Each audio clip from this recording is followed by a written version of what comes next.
awesome night if you up smash that like button. Welcome to Black and Black Times Infinity. I'm your host, Cthulhu's Prodigy, coming to you live and direct from the stack. Smoke me out, fam, with all that dang shit on my left. Oldest ninja in the world, old ninja. We are rated M for mature, and at least once a month we are rated AO for adults only. God damn. All my far right engineers on the 1 to 2, Chuck people out on 3s and 4s, Kronos. If you want to make a difference in the world you see, you have to be different from the world, it seems. All right. All right.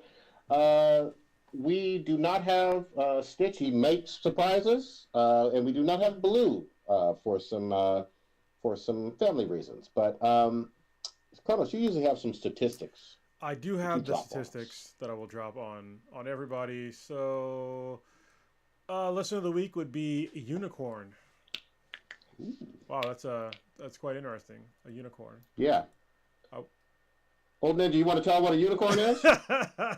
Oh, it's an Asian chick with a fat old ass.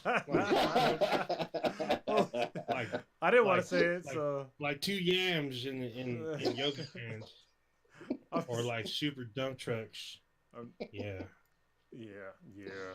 I told y'all rated M for mature. I told you. And first in the chat would be Mile High Blurred. Once again, thank you, fam, for continuing to support us. We really appreciate you. You're like one of our first listeners that we didn't know. So yeah, thank you very much. Appreciate it. I'll never forget meeting him. I was like, holy shit, you exist. When did you? Oh, that's right. You went down to. Did you go to? You went to Colorado, right? Yeah, I went there for work and got a chance to meet up with him. It was good times. That would be cool. Oh yeah. I was wearing his shirt. He got his shirts, and I had his shirt on last week. Good shit, nice. Man. Good people. Old Ninja. Did it smell like him? You usually pour out something urban, something alcoholic. What you pouring out, and for whomst? Oh, this week we're pouring out some St. Ives. Starting out with George Segal. An actor with 6-decade career and over 126 TV and film projects, including the 1966 film Who's Afraid of Virginia Woolf, for which he received an Oscar nomination. He has won 2 Golden Globes for the films A Touch of Class and The New Interns. He can also be seen in the original Fun with Dick and Jane. He also played the magazine owner in the TV show Just Shoot Me. He was in some hit movies such as Look Who's Talking and Look Who's Talking Now, The Cable Guy. In the 90s, he did TV shows such as the 90s reboot of Johnny Quest, Boston Legal, and most recently, he can be seen on the TV show The Goldbergs as Pops. He passed away due to complications of a bypass surgery. Kind of, I guess, in the Bay because his surgery was done in Santa Rosa. Damn. He was 87. Okay. And then next up we have I believe this is pronounced Elgin Baylor. Oh, Jesus Christ. Elgin sure. Baylor. Sure. LA Lakers star and former LA Clippers executive who is also an NBA Hall of Famer. He started with the Lakers when they were in Minneapolis and then moved with them to Southern California. He was drafted in 1958 and played for 14 seasons. He retired from the NBA in 1971, then went on to coach the New Orleans Jazz, and then became the LA Clippers vice president of basketball operations. He has a bronze statue outside of Staples Center, which was erected in 2008. He died of natural causes a few days ago. He was 86. I don't know if you have more to add to that, Prodigy. Yeah, super quickly though. I mean, this guy was not just a regular old player for the Lakers. I mean, he was a super fucking star. Like one season, he was scoring close to 40 points a game. So he was definitely balling really, really hard out there. And I think it's like career numbers are 27 points a game. Hold on, was he balling so hard? Motherfuckers wanted to find him. They did, and they couldn't find him. That shit crazy. I mean, he has a statue, so yeah. No, he was one of those players that you would like hear a lot about, in terms of players from the 60s and whatnot. But unless you were of that generation, you probably didn't see anything but a few highlights. But at the same time, the numbers speak for themselves. He was a superstar player. Well, I mean, he retired in 71, so most people probably didn't watch him play. What's really odd about like super old timey athletes is that when you were like if you had any sort of like real skill along with like natural talents, you would be like so much better than everybody else. Like it was incredible. But today, like those have been narrowed down like so far. Where like basically, if you took like an average player from the NBA like right now and like stuck them in like the '60s, they probably fucking kill it. Oh, it's I'm not trying to like disparage like the past, but I mean they have a combination of like nutrition, knowledge, natural athleticism. They're fucking when I talk about nutrition, it also has to do with like how big they are, you know, and just like the technology with like just basically fucking shoes like makes a big difference too. It's insane. Yeah. I will shit on the 50s and 60s players for the most part. I mean, look, a lot of them were literally smoking cigarettes before the game and at halftime. Plus, a lot of them, like, literally had to do manual labor jobs and shit, like, you know, as well to supplement their income. So, you know, if you're laying bricks, you know, half the season, you know what I mean? Like, actual laying bricks, not shooting shots and missing. You're a semi-professional basketball player, and there was a lot of just people who happened to be tall who weren't that athletic playing in the league in those days. Plus, one other thing, it's a much more international game. Like there's people playing internationally at a professional level all over the fucking world. Well, the competition is stiff. You know what's insane right now is that there's a UFC fighter who's a champion who is literally still a volunteer firefighter that still works that job. To this day, crazy. And he's the heavyweight champion, Stipe Miocic. And yeah, he like when he trains to fight, like he has to like put in his schedule like when he's gonna like basically stop working, like his job to like just train full time for like his championship gigs. And it's like, but he still like every time he like he wins a fight, he goes back to like being just a fucking firefighter. And it's like he must love it. What the fuck? He must love firefighting. No, I mean it's cool. I obviously he does, but I think it's like it's really cool. But also, back then it's like the amount of training that people had to do back then, like you said, people smoking and shit like that, and like just doing like, heroin. When you do your 9 to 5 job, that's fine. But I mean, I probably put in more time training because I train daily. And people back then, they didn't train daily, like at all. And they definitely weren't training in the right kinds of way. I mean, shit, they trained in fucking sweatpants. Sweatpants get heavy as fuck when you're working out. Like, I don't know if y'all knew that shit. Like, it's fucking ridiculous. Like, when you're working out with them. And just, like, knowing, like, how the human body works. And back then, it was just, like... So, I don't disparage them. They had a lack of knowledge. Like, they didn't know that, hey, you should take care of your body. This is how you should train to, like, really... And this is all new. Like, in the past... Not even 20 years. I mean, it's probably even less than that. Like, people are like, really understanding like nutrition and like how to work out and how to be an athlete and like kind of like carry these two different worlds together. And like look at like the CrossFit games. I'm not a huge fan of CrossFit, but they have some fit motherfuckers that do that shit, and they're fit motherfuckers that have 9 to 5 jobs. Like a lot of them at a certain level, and some of them obviously don't. They train full time, but it's like. You can have all this training and all these ways to, get in like world-class shape while still working a normal job, like a 9 to 5. And it's like, you couldn't do that in the past, like at all. No. Even just the recovery from injuries and shit, Yeah. Like, it's remarkable. Like the Bo Jackson injury. Sorry, I know we're going into sports at the very top of the show. Let's do it. Like that Bo Jackson injury in the early 90s, which was so devastating, that hip injury that was famous. And he was one of the most incredible athletes of that era. If he got injured like that in, this time period, he'd be back the very next year. Yeah. You know what I mean? That's how much medical technology has changed. And you've seen that same injury not in careers anymore. So it's impressive. Yeah, shout out to my uncle. He used to be a bodyguard for Wesley Snipes. He's a badass. Shit. He's got like black belts and shit. He's a badass dude. But nice. He had to get hip surgery because like there's like a famous photo of him, like he was on the cover of, not the cover, but he was in a magazine for like Sound and something, and he had like this cool ass Mustang with like a badass sound system in it. There's a picture of him like doing like a kick straight up over his head right next to his Mustang, and it's like I remember when I was a kid, I was like, oh, it's the fucking coolest shit ever. He had the badass black Mustang, and he was doing like this cool ass kick. But anyway, his hips, started going bad, and when they were like, okay, well you need to have hip surgery, he's like, well fuck, I'm just doing both. I was just like, you're gonna do both of your hips at the same time? He's like, yeah. I'm like, all right. And he's like super stoked. Like, when we have phone calls, this is the manliest shit ever. We'll have phone calls. You doing all right? Yeah. Okay, cool. Later. It's like literally, like if we've ever had a conversation like more than like 2 minutes, I'd be surprised. Like even when my sister, I'm sorry, my mom and his sister passed away. Our conversation was like maybe a minute and a half, and it's like you get to the fucking point, and then we're done. I don't feel bad at all. He doesn't feel bad at all. That's the way he is. I think he's still cool as fuck. But yeah, he just it's like he gets to the point. Just like, okay, well, one's bad, just do the other one too, and just do it at the same time. We're good. Yeah. Old school badassery. Yeah, he's just like, oh, you good? I'm good. All right, cool. God dang. See you next Christmas, hopefully. Yeah. You know? Oh, God dang.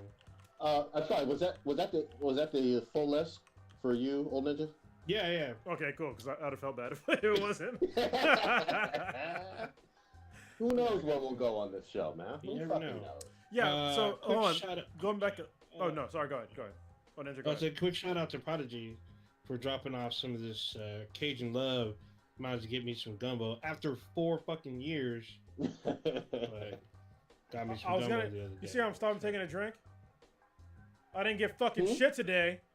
The fuck, man? You will get some on the next batch. We didn't have much, and I was like, yeah, let me get some. This over. He's motherfucker, always talking about. we're family, and just. I know you're going to get some. And, to be fair, he's on my way home, sort of. So, in his new locale. I will be spreading the love. This was my test batch because it's been a few years. He's not on your way. What the fuck? Shit. Oh, Ninja, did you change your job? Where do you work now? Like where are you working at now? No, his home. I didn't stop at his work. I stopped at his house. Yeah, where are you working now? I know where you live. Yeah, okay. So, where you used to work was not on the way. Did you change your job? He putting you on all kind of blast. He's not even answering. No, I still have the same job. Then it's not on the way home. I thought you. It's not on the way home. Yeah, he is on my way home. It's like literally when you get because when I cross the bridge, I just make a left, pretty much. Are you still working in Milpitas? Right there. No, I work in Redwood City. That's what I was asking. Okay, that's why I was very confused. It's like if you're still working where you used to work in Milpitas, I was like, it's not on the way home. No. Oh, okay, I got you. No. Okay, Redwood City makes sense. God. I'm just saying. That's why I was all confused. I was like, bruh. Yeah, I thought you were asking Prodigy. I was like, wait, what? No, I was asking you. Okay, all good. So yeah, we're speaking of like injuries, like sports injuries. My injury that I had 2 years ago in my neck, I probably would not have I probably wouldn't have been able to come back to like doing jiu-jitsu like for the rest of my life. This is a pretty fucking serious neck injury. I remember. Luckily, I didn't have to have any surgery, but modern medicine and just like physical therapy came a long way. And even still, like my neck is still like not 100%, but I'm also fucking old, so that's just the way it is. You know. But yeah. Anyway, let's get into non-sports related shit because that's not the majority of our podcast listeners. Here we. Yep. All right, so we're gonna let's save some Justice League towards the end. Why don't we start with Falcon and Winter Soldier since I think everybody watched that one, right? Yeah, I watched the first one. All right, we'll start with them because we'll definitely do a deeper dive on JL. This 1 hour episode dropped I think on Friday of last week. Falcon and the Winter Soldier. I guess just initial impressions. We'll start with you, Old Ninja. What'd you think? I liked it. It felt like a mini movie. There was a lot of action going on, and there's some political undertones, and we've had some offline discussions, which we'll probably go into later on. But yeah, overall, I liked it. All right, Kronos, what you got on this one? What you think initially? Initially, I had literally no expectations at all, and I was fucking pretty much amazed. Like the first, it felt like a fucking movie. Like seriously, especially like the first scenes where he's like flying around, like dodging missiles and bullets and shit. I was just like, God damn, this looks like it felt like I was watching the Avengers. As far as like the production quality went. So I was amazed by that. There wasn't a whole lot of. There was some Winter Soldier in this, but this is like a lot more of a Falcon in this one, which is fine. I know they have a lot more story to tell, but I was like the production quality is very high. I will say that. It's just starting, so I don't have too many thoughts on like overall how the series is going to go. But so far, it's starting out decently. I'm sure for Prodigy, it's starting out much better than uh, WandaVision because you don't like to pay attention to anything. You just like action and. I'm just saying. Yeah, unless Scarlet Witch was Fuda, then he would have been. Well, for me, yeah, I was pretty impressed. I mean, I concur with what Kronos was saying in terms of the flying scenes. I love the fact that basically Sam is a Punisher with wings. Like he was murking everybody in George St. Pierre's crew.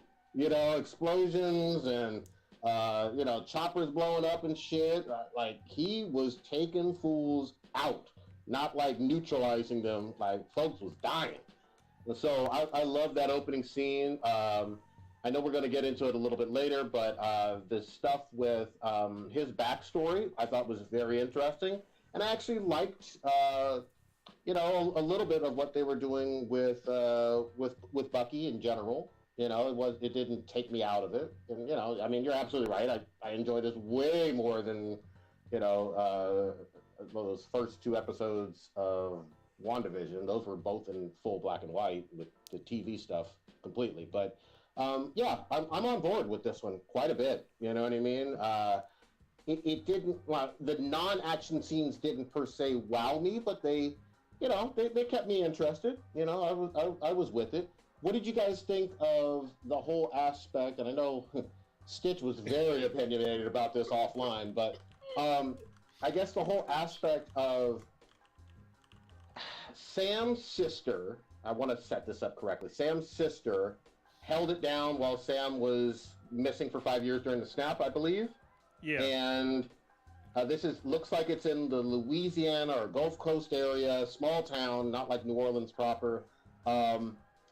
Being able to afford this family boat that seems like a shrimping boat, commercial boat, and going in for loans and that whole backstory. What did you guys think? Well, I mean, the boat. I was on part of the conversation that you guys had, but.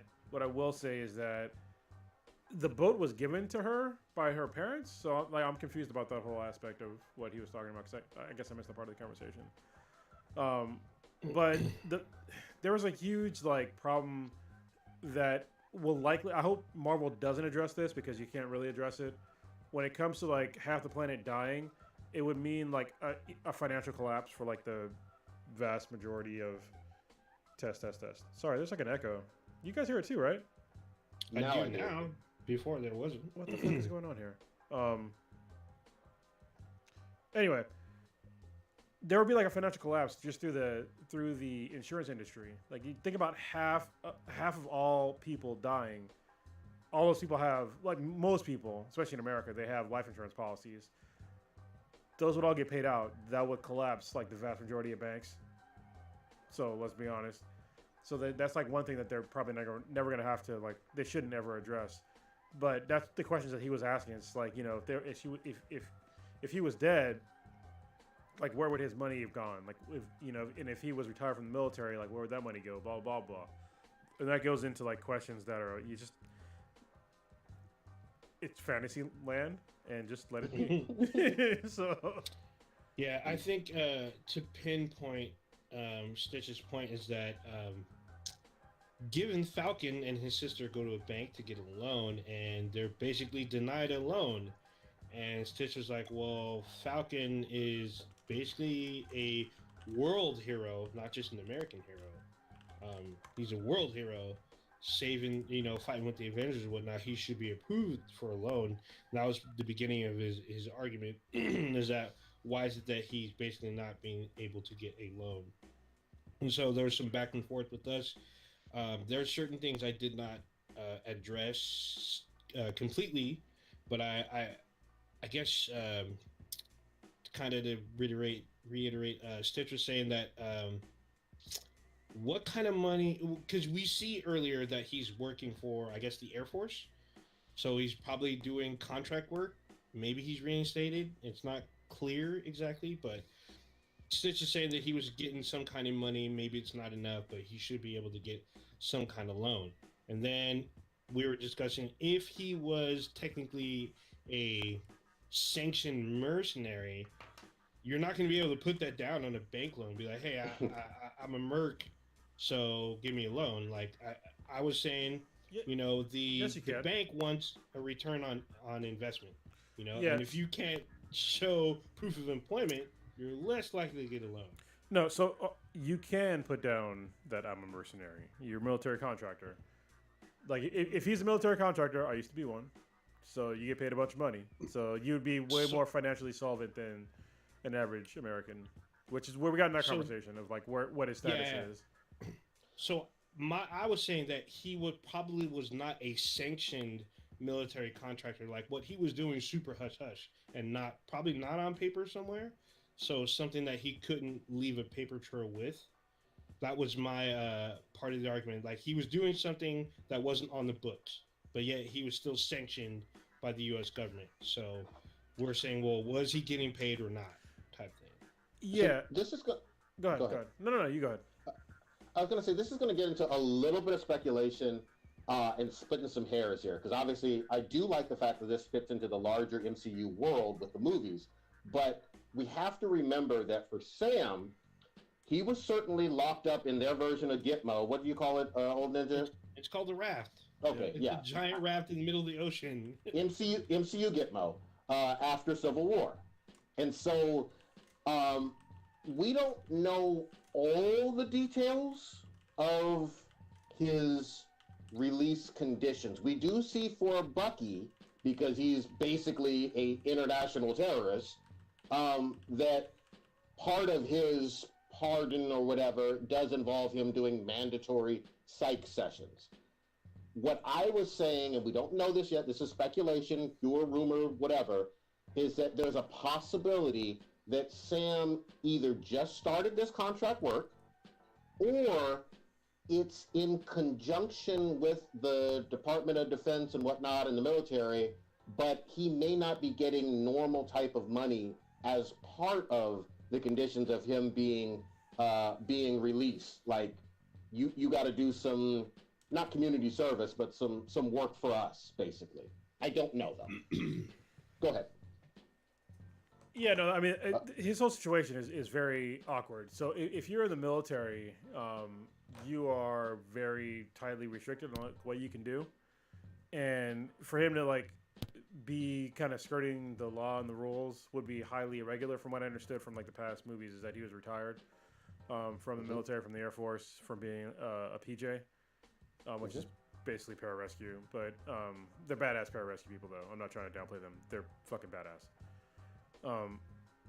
But you know, to me, the way I understood it is like he would be more of like a military contractor or just like external entity to begin with. But also he has military equipment that was basically stolen, so that's what gets kind of weird too.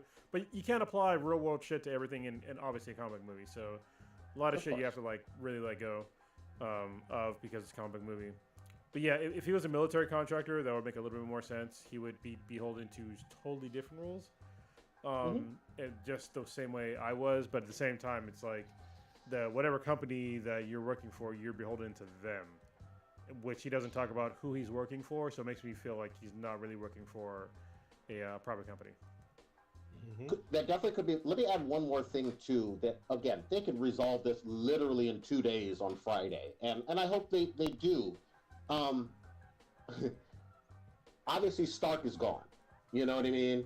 But Stark's the big like money behind the Avengers, and there's obviously Stark Industries is still a thing. I would think that if you're denied some loan from some podunk, Bon Tomp, Louisiana, a little bank, that you might be able to appeal to Pepper, who's in charge of the Stark Industries and the Stark Fund for a possible loan. I feel like that would be a very viable option if you couldn't prove your income to a sufficient level to halfway own this commercial ship, Forrest Gump shrimping company. I don't know, but Stark and his money has to be at least part of the equation, because that's the first name I think of when I think oh, you got money problems and you're an Avenger. Well, that was the first thing they said. Like the loaner or lender literally asked him, how do you get paid? Like, does Stark pay you? He literally asked, does Stark pay you? How does that work? And Sam kind of sidesteps. He's all, that's not how it works.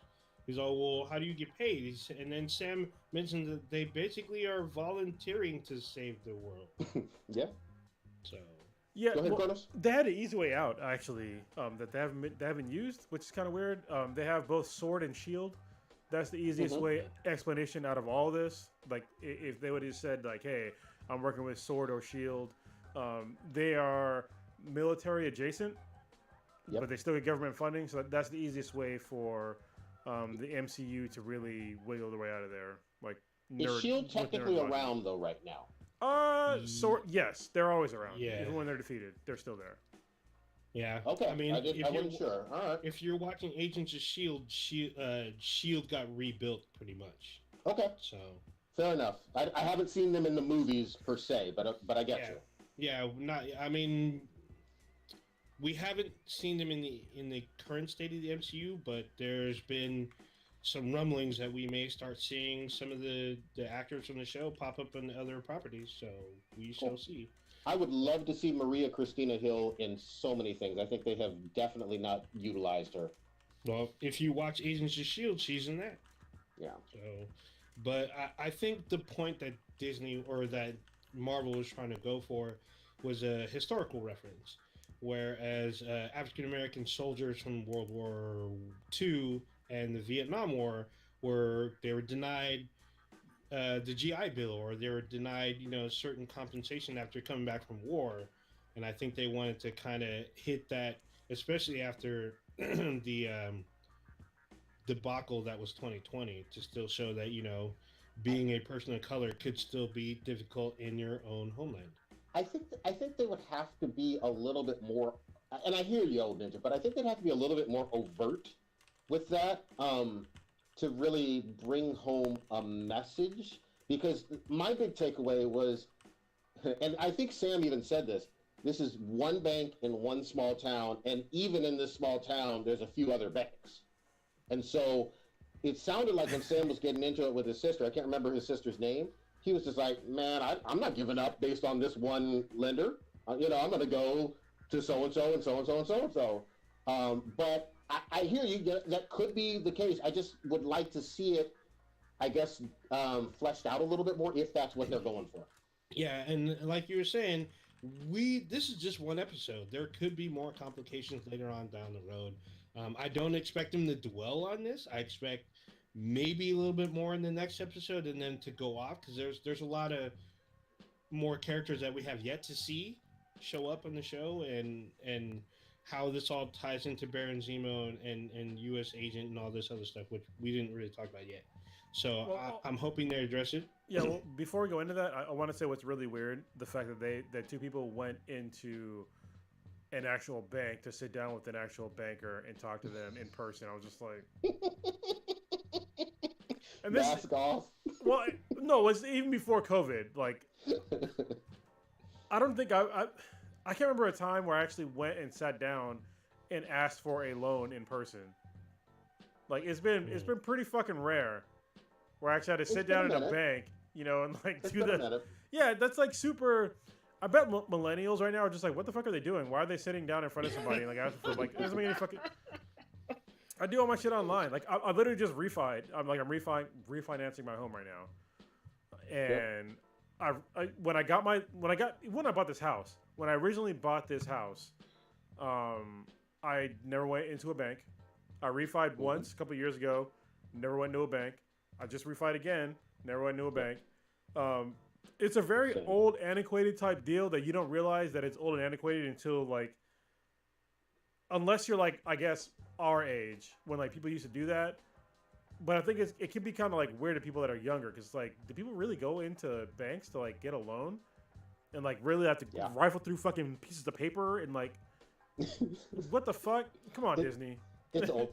It's super old school. No, that's an excellent point. Because I've refinanced plenty of times. I just bought my own. Like, yeah, you don't have to do any of that face-to-face and look somebody in the eye and wear a suit and shake hands. Like, I mean, you're right. They're in the South, though. You should still be able to do it online. Yeah. Like the South is not the internet. I mean, don't get me wrong. This is like one of the things that I'm realizing. Like I've been doing like a whole bunch of research on like ways that America's like really fucked up. Like not all of America even has access to the internet, but not where the fuck they were. They definitely have the internet. All right, so they definitely could have done this shit online. I'm going to mention something that's certainly not in this, but could happen to come up later on. I feel like it's cool to see Sam's like extended family, his sister, his nephews. You know what I mean, and him interacting with the community. It feels like also though, he kind of needs a love interest of some sort, or at least someone he's interested in. We haven't really seen that aspect of Sam. We got a little bit with Bucky and Sushi Girl, who I know we're going to talk about. I don't know her real name, but is Sam gonna get some pussy? Is what I'm really asking. Sushi Girl, is that a racial statement? I mean, no, don't do that. Don't do that. She was literally making sushi. Yeah. Don't do that. Party is not anti-Asian girls. No, I'm not going there. You just anti-women. That's all. Oh man. Man. I'll be honest with you. Like, I don't really give a shit about the love interest in the show. I really don't. I mean, unless like they really flesh out a character and make that person actually important in the show. If they don't, sure. I don't really give a shit. Which is what most love interest in superhero movies are like, very flaky and like very poorly written and just like they're ancillary characters. Yeah. So let's. I get it. So I mean, yeah, it's cool to like have it done as far as like making the character more believable and 3-dimensional and likable and all that shit. I totally get that, but. You don't necessarily need a relationship to like get things going and like making this show happen. So no. I just want to see if maybe he's shut off from that from his experiences. Either with the Avengers or with the wars. Maybe he's shut himself off from that. I don't know, but I think if we're going to learn more about him, I'd like to. See, okay, hey, he's not interested in that because of some things that maybe happened, or maybe he lost somebody in the past. I don't know. You just want to know where his dick's going. That's all you want to know. It's all good. Like, yeah. Are you fucking? Maybe Bucky's his new babe. You don't know. Going to Bucky a little bit though. I enjoyed the aspect. I mean, it's a little tired, to be honest, but I still enjoyed the way they executed it. With the fact that here's a quick flashback of him murking some people, or about to murk some people, and it's in the past. He's got the old school Winter Soldier get up on, and then later on you find out he's really still dealing with this, even after Wakanda and after everything he's seen by his interactions with the old Japanese guy. And the fact that his son, was one of the people that he murked, but he can't tell him. What do you guys think? Yeah, I think when we see Bucky's broken. I mean, if you think about what happened, he was wanted for international crime for killing a dignitary. He ends up being basically kind of, I guess, pardoned. I mean, he is pardoned. They literally said he's pardoned, but after being framed for killing a king of a foreign country, he then is put on ice for a little bit. And then he goes through rehabilitation. Once he does that, he has to fight in a huge intergalactic battle that takes place on Earth. And then he gets dusted. And then he comes back and, his friend's old and he basically still doesn't have a place in the modern world. So he's been going through some stuff.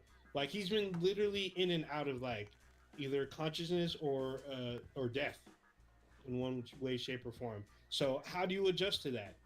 And that's what we see when we see him. He's broken. He really doesn't have any connections except for Sam. Him and Sam were kind of together at the end of Endgame. Not together like they were Brokeback, but they were chilling together. They don't seem like they have a real bond and relationship so far. No. Bits and pieces. They still have a connection of some sort. I mean, they're the one person that kept them from each other, or from hurting each other, was Cap. Mm-hmm. Captain America was the one who was the glue between them. Now he's gone, and Bucky doesn't even respond to Sam. Like his therapist is like, "Hey, Sam has reached out to you and you don't respond. He's reached out numerous times and you're just still like stuck." And we see that Bucky's trying to confront his past. He shows remorse. He feels guilt. Sam And might so be wanting to play that Striking Vipers with him, though. might maybe. I'm just saying. I just said Bucky might be New Bay. I mean, he'd be like, "Hey, bro, play this game with me just real quick. That was a good one. Just make sure the hair's blonde when you pick your hair." Oh man. But yeah, I mean, Bucky. To me, Bucky's a broken person. He's been through a lot of shit. I mean, granted, I know a lot of people have been through a lot of shit in the MCU, but Bucky we've seen since Captain America: The First Avenger, and got his arm ripped off, and all this shit happened to him. So yeah, he's trying to complete himself. So I get it. What'd you think of Bucky? What'd you think of Bucky, Cronus? No, I mean, I think it was cool the fact that he mentioned that he remembered like everything that he did previously in Civil War, and now like seeing him like really come to grips with like shit that he did, and like really going through like post-traumatic stress and like kind of being fucked up from like all the shit that he did that he was forced to do. I think it's cool, and like to see him trying to like really resolve that, and like the back and forth with him and the therapist were awesome because he was kind of a dick and she was a dick back to him. So I thought that was pretty cool. I thought that person that was like the actress. I thought it was Nurse Jackie at first, but I don't know who the actress is. I have to look that up. Okay. Oh yeah, no, I don't know who she is. But yeah, I thought that was a really cool interaction. I think that we're gonna get, because this, the first episode wasn't that funny, but they've showed a bunch of like funny clips between them two together, and we haven't seen them two together. When I say them two, I'm talking about Bucky and the Winter Soldier. I'm not sorry. The Winter Soldier and Falcon, them together. They haven't been together in the first episode. But I mean, so far it's been pretty good. It's definitely intriguing. I want more. I think the way that Disney is doing this is like they're leaving breadcrumbs for people to not cancel their subscription.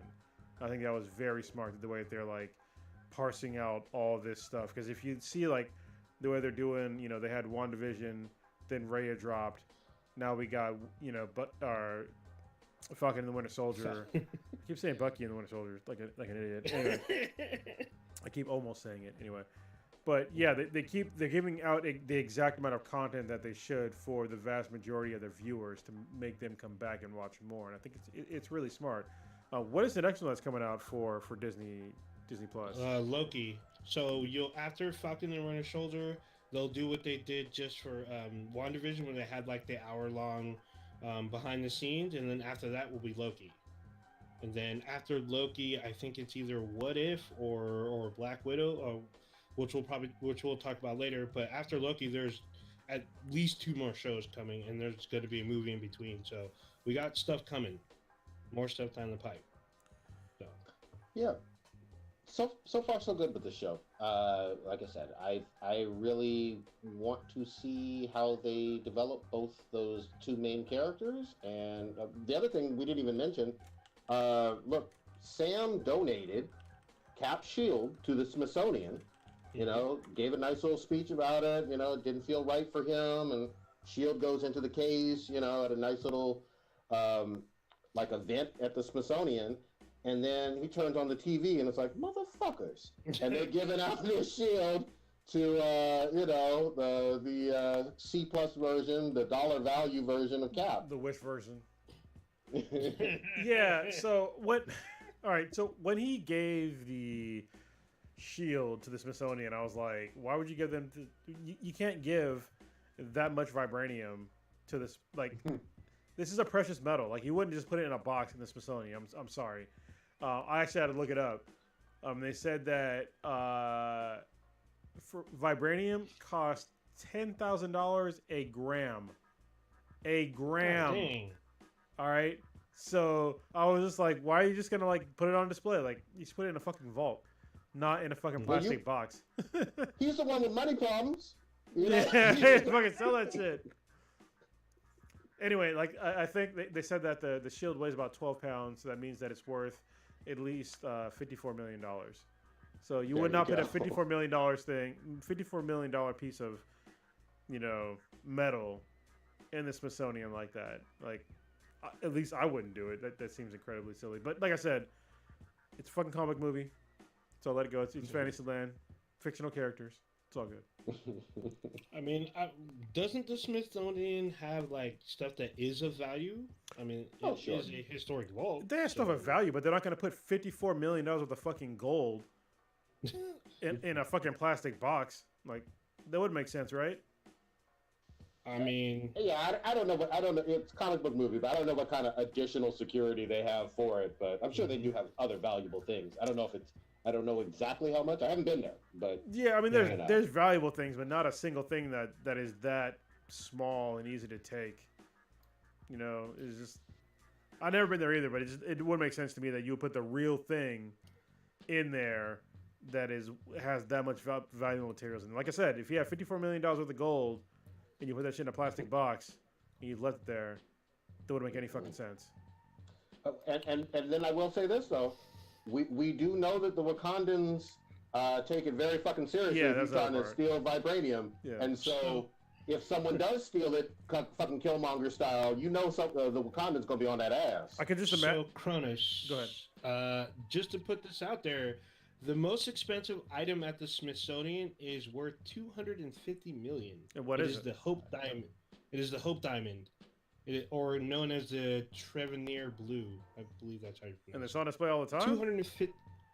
Holy shit! All right, so, well, according to this, $250 million. I'm just saying. I mean, a diamond is. I mean, a diamond is worth a lot of money, but it's not a fucking weapon. It's not like, you know, a diamond doesn't do shit. It's just it has value, but it doesn't do shit. It doesn't dampen all vibrations. You know, true, but it's worth a lot. It's worth more than the shield. Yeah, it is worth more than the shield. I will give you that, but yeah, I think if it's also in a world, we're in a world not full of supervillains. So I think if I was a supervillain and somebody put a vibranium shield on display at the Smithsonian, I'm like, you know what? That's the next spot I'm going to. I'm gonna give me my. If I was Taskmaster, I'd be like, thank you very much, you stupid motherfuckers. Damn. Dollar store or going to be Nazi Cap probably. I think it's U.S. agent. So okay, he's a real character. He is. He's a decent dude. So, but he's not Captain America. It was just, you know, he should look like the Wish version of Captain America. Mm-hmm. So we'll see where they go with that. Yeah, I mean, I one way or another, I smell a fight between him and at least Sam and or Bucky, but you know, we'll see. All right. So far, everybody enjoys it. We'll see what happens for episode fucking 2. God damn it. Sticking with MCU for a quick second. Obviously, to no one's surprise, Black Widow got pushed. It's looking like I can't remember the exact date. It's sometime this summer, June, July. July. Okay. Yeah, I don't know the exact. I think it's July. I think it's June or July 9th. That's what I think I read. I'll get it real quick, but yeah. Oh, July 9th. Yeah. Yeah. Right. Yeah. First one, July 9th. Yeah, I mean, I'm not surprised. I mean, the movie was supposed to come out, you know, I think it was last year, and they were pushing everything back. May. So I think this might have, well, maybe not. I mean, it has the Wonder Woman syndrome, right? Where I'm not saying because they're both women or, you know, female-led superhero movies. I'm saying that because they had to push them back to find a better window for these, you know, quote-unquote blockbuster movies to have a chance to be an actual fucking blockbuster. I think Black Widow will have a much better chance. I think it will definitely outsell Wonder Woman, only because when it comes out, there'll be more theaters open. So, like, for sure. So, but Wonder Woman, I mean, it had to get released. The movie wasn't as good as the first one. I think Black Widow will be a better movie than Wonder Woman 1984. This is my basic feelings. I honestly have no idea. I haven't watched the movie yet, but it looks better. So we'll see. They can prove me wrong if they want to, but yeah, I have decent hopes for it to be like one of the first blockbusters coming out of COVID. They position themselves to be that. I hope so. I mean, one quick thing. You know, they're doing the dual thing, so it's going to be theater and premiere streaming at the same time, I believe. Now, am I Yeah. wrong on that, old Yeah, Ninja? no. They No, it's are. like yeah, you're right. Premiere stream where you'll have to pay a price to view it, just like Mulan and Trolls and I think Raya. Yeah. Raya and the, Yeah. so same thing. So I Yeah. mean, a lot of us knew this was coming. A lot of people have been saying this since like the fall. Like, oh, this is what's gonna happen, and Disney was like, ah, we're gonna wait and see. And so now they made another decision because it's been pushed back twice now. So No, no, more than twice, man. It's like it's up into the double digits almost now. If you go back to last year. So, yeah, we'll see. Yeah. So, I mean, here's the thing. I can't even remember. I think I saw a trailer for it a long time ago. You know, in fact, I know I did. With the guy from Stranger Things is in it, right? yeah, he's the Russian version of Captain America. Oh, bro. Yeah, Me and Old Ninja watched the fucking trailer for that shit 2 years ago at Comic-Con. See, Yeah. there you go.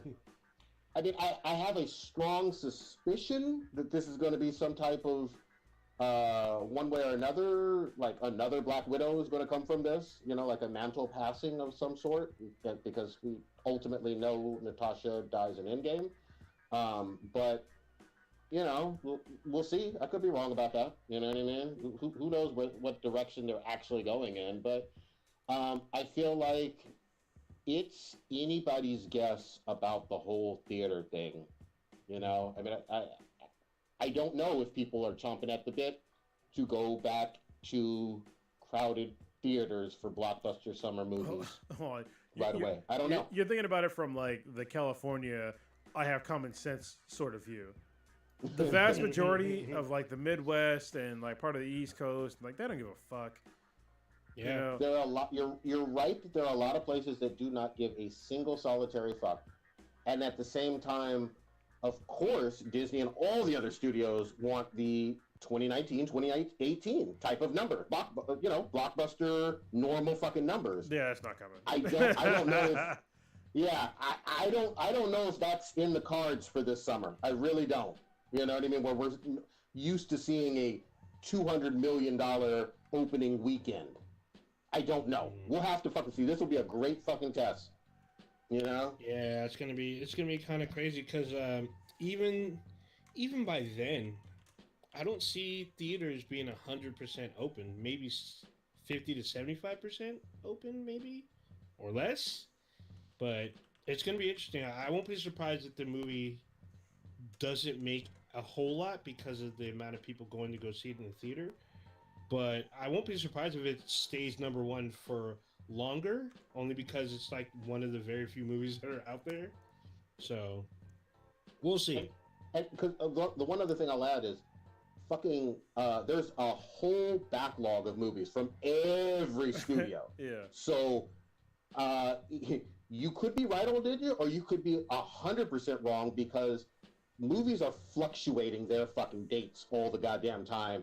And you may see a fucking stacked weekend, even for the first weekend with Black Widow, where Jurassic World 3, fucking John Wick 5, whatever, Fast and the Furious, decide to use that weekend or the very subsequent weekend to come out and say, hey, the floodgates are open. I don't know, but things are changing.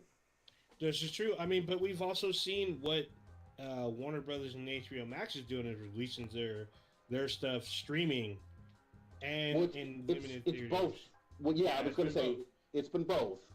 So it's actually similar, except on the HBO Max side, they're doing it. If you have the subscription, it's free without a premium thing. But at the same time, you know, a lot of their movies, like Wonder Woman 84, there were very few theaters still open domestically. I don't know about internationally at that time, and we were in a different headspace from a virus standpoint in December. You know what I mean? Oh yeah, for sure. So we shall see. I mean, we're gonna get to it in a minute, but Kong versus Godzilla will be on HBO Max next fucking week. Yep. You know, and this is gonna be a huge one. Next month we got Mortal Kombat, where everyone's salivating to see, you know, what's this gonna be like, and to not have that like in theaters like fully open is gonna be, you know, interesting to see. I mean, I know a lot of people that want to see both of those films. Like you said, there's all these other movies on the back burner. We still don't have A Quiet Place 2. We don't have James Bond. Like Bond isn't out. We don't have all these other films that are supposed to be slated, and we're still waiting to see a word. There's some of them have no release date right now. Some are just sitting. Yeah, it's gonna be the next. I think 3 years are gonna be really weird for cinema because they have this huge backlog. Everybody's gonna be fighting over, when can we get our, what we thought was gonna be a blockbuster out in a decent window. This normally happens anyway. Okay, this is the reason why we got Wonder Woman in 1984 in 2020. Was it 2020 or 2021? Yeah, it came out December, Christmas Day. Yeah, but they fucked up because they got pushed back by like multiple other blockbuster movies because they wanted to get like the exact right slot to make the exact right amount of money. Where if it would have came out like if there was no COVID, it had made probably like I would say $700 million, like at least like that's conservative. It would have made a lot of money. Yeah. Even though the movie didn't get great ratings, people would still would have watched it. Oh yeah, people would have seen it multiple times. Yeah. But so now it's going to be a huge scramble for all these theaters to really sit down and see like where are they going to land, and that's why I have AMC stock. And they're surviving. They're surviving somehow, I guess. Oh yeah, I mean, there's people talking about buying their stock today because they're waiting to see what happens in the next 2 days. Well, it went under $10, so it's under $10. Yeah, listen, I think AMC is gonna make it. Listen, all right, I had the fucking obligatory fucking financial disclaimer. Don't take financial advice from me. My whole financial situation is, hey, make more money, asshole. Like, I'm not, I invest a little bit, but like when it comes to like the end of the day, if I start running out of money, I make more money, and that's a terrible way to like try to live your life. All right, I'm just telling you from personal experience. Like that whole drive to like just keep making more money it's fucking stupid. But anyway, AMC has any of the surviving companies that are making movies that are gonna put out movies in the theaters. Somebody's gonna fucking survive. Whoever survives is their fucking stock is gonna go through the fucking roof. Whoever it is, it might not be AMC. It could be Century Theaters, which I doubt. It could be a bunch of other ones. It could happen, but I mean, people going to theaters is gonna come back and it's gonna be normalized again. So, if you have some money to invest, do your research and see who you think might survive, and then invest some money and see if you can make some money off of this shit. So, I would also not be surprised if maybe this year. Some of the regular prices that we were used to seeing in 2019 are slightly discounted. Like, you know what I mean? Like, just to entice more people to come back, I could see them taking even a little bit of a haircut, you know what I mean, on some of those ticket prices and just saying, hey, it's $9 or $10 again, rather than 16 or 18 that you're used to paying for, seeing it on Friday, Saturday night. I could see them doing that, and then a lot of families saying, "Well, fuck it, if it's only $10 or $9, you know what I mean, or $12 or whatever." This is hilarious. Not even shit. If it's $6, because I know that there's parts of the country where like a feature film is like less than $10, but if you're in a metropolitan area, usually you're looking at $10 or more. And if they cut that down to like $5, imagine like LA, New York selling movie tickets at $5. It's like a run on the bank. That's going to drive a lot of people to come in. I'm going to tell you an industry secret. If movie theaters could charge you $1 to watch a movie, they would do it. Yep. They don't make money off the fucking ticket price. They make money off all the concession stands. I say that because I used to work for movie theaters. They don't get paid shit off of those fucking off of like the actual cost of the ticket. So yeah, they might do that, but it would just hurt the actual like people that made the movie. You know what I mean? Like it doesn't matter to the actual like theater that you're watching it in. So yeah, I mean, they could do that to spur sales to like keep uplifting these movie theater companies. But the problem is that these production companies need to recoup their costs somehow. Oh, of course. So that's gonna be a problem that's not been answered yet. Yeah, and everybody's been eating shit. Everybody's been eating shit for a full-on year. You know what I mean? We all know it. So, we'll see. This will be one of those kind of canaries in the coal mine to see how much normal we can get back to and how fucking quickly. Well, yeah, it's Yeah, true, but it's also like if you listen to me like even years ago, even before I even had a podcast, or we had a podcast, I said that I would pay $30 to watch a movie at home. Like, I think that was literally my breaking price was $30. Yeah. I'll pay $30 to watch a movie at home, and do it scot free. There you And go. that's the price they have now. And so when I see a movie now that I want to watch, I pay that $30. People get mad about it. I'm just like, listen, it's way more convenient for me to like pay that $30, make my own popcorn, have my own fucking beer, my alcohol, and whatever else, and to watch it at home, especially now when it's safe. Most people don't seem to understand is like when you go to like watch a movie, like the vast majority of that money is in concessions. So, Yep. and if you're gonna have less people watching the movie, you need to jack the price up a little bit. So, this has been the longest period of time where I haven't pirated anything because I want to make sure that these industries still exist after COVID happened. So I used to have my own pirate fucking channel on IRC. So I was like, back when I was poor, I fucking pirated the shit out of everything, and I would let people pirate shit off of me. But now I have money, and it's like, listen, I'm trying to like make sure that these industries fucking survive. I have the actual means to pay for these things now, so let's do it. That's what I've done for the past year. So if you can afford it, please support the movies that you want to watch, especially the movies you want to watch, the porn you want to watch, the fucking music you want to listen to, like all that shit. Like support the people and the things that you want to actually survive, because these are difficult times, and if you have the means to do so, support them to make sure that they're around after all that shit's over. Because if you don't, they're not going to be around. You're going to miss that shit, and it's going to be kind of your fault if you can afford it. Shit, if you can't, I get it. I will say this.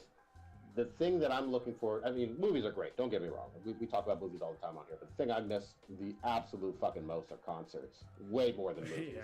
Like, fucking concerts, not having even the option of going to any concert, whether it was a low-level one, with almost no cover charge, or a big-ass fucking stadium concert. No concerts at all.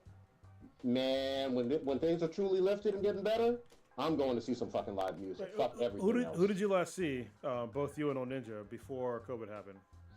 I saw, and I'll look up the name, but it was an Argentinian. Oh shit. An Argentinian band over in San Jose that fucking rocked. It was a couples band. They were this married couple. I can't remember the name, but go ahead, shit. Old Ninja. It's funny you said because I know a guy who does like local band shit. It'd be funny if it was the same guy. Shit. I think the last concert I went to was Too Many Zoos. Oh shit! Oh, All right. wow. Yeah.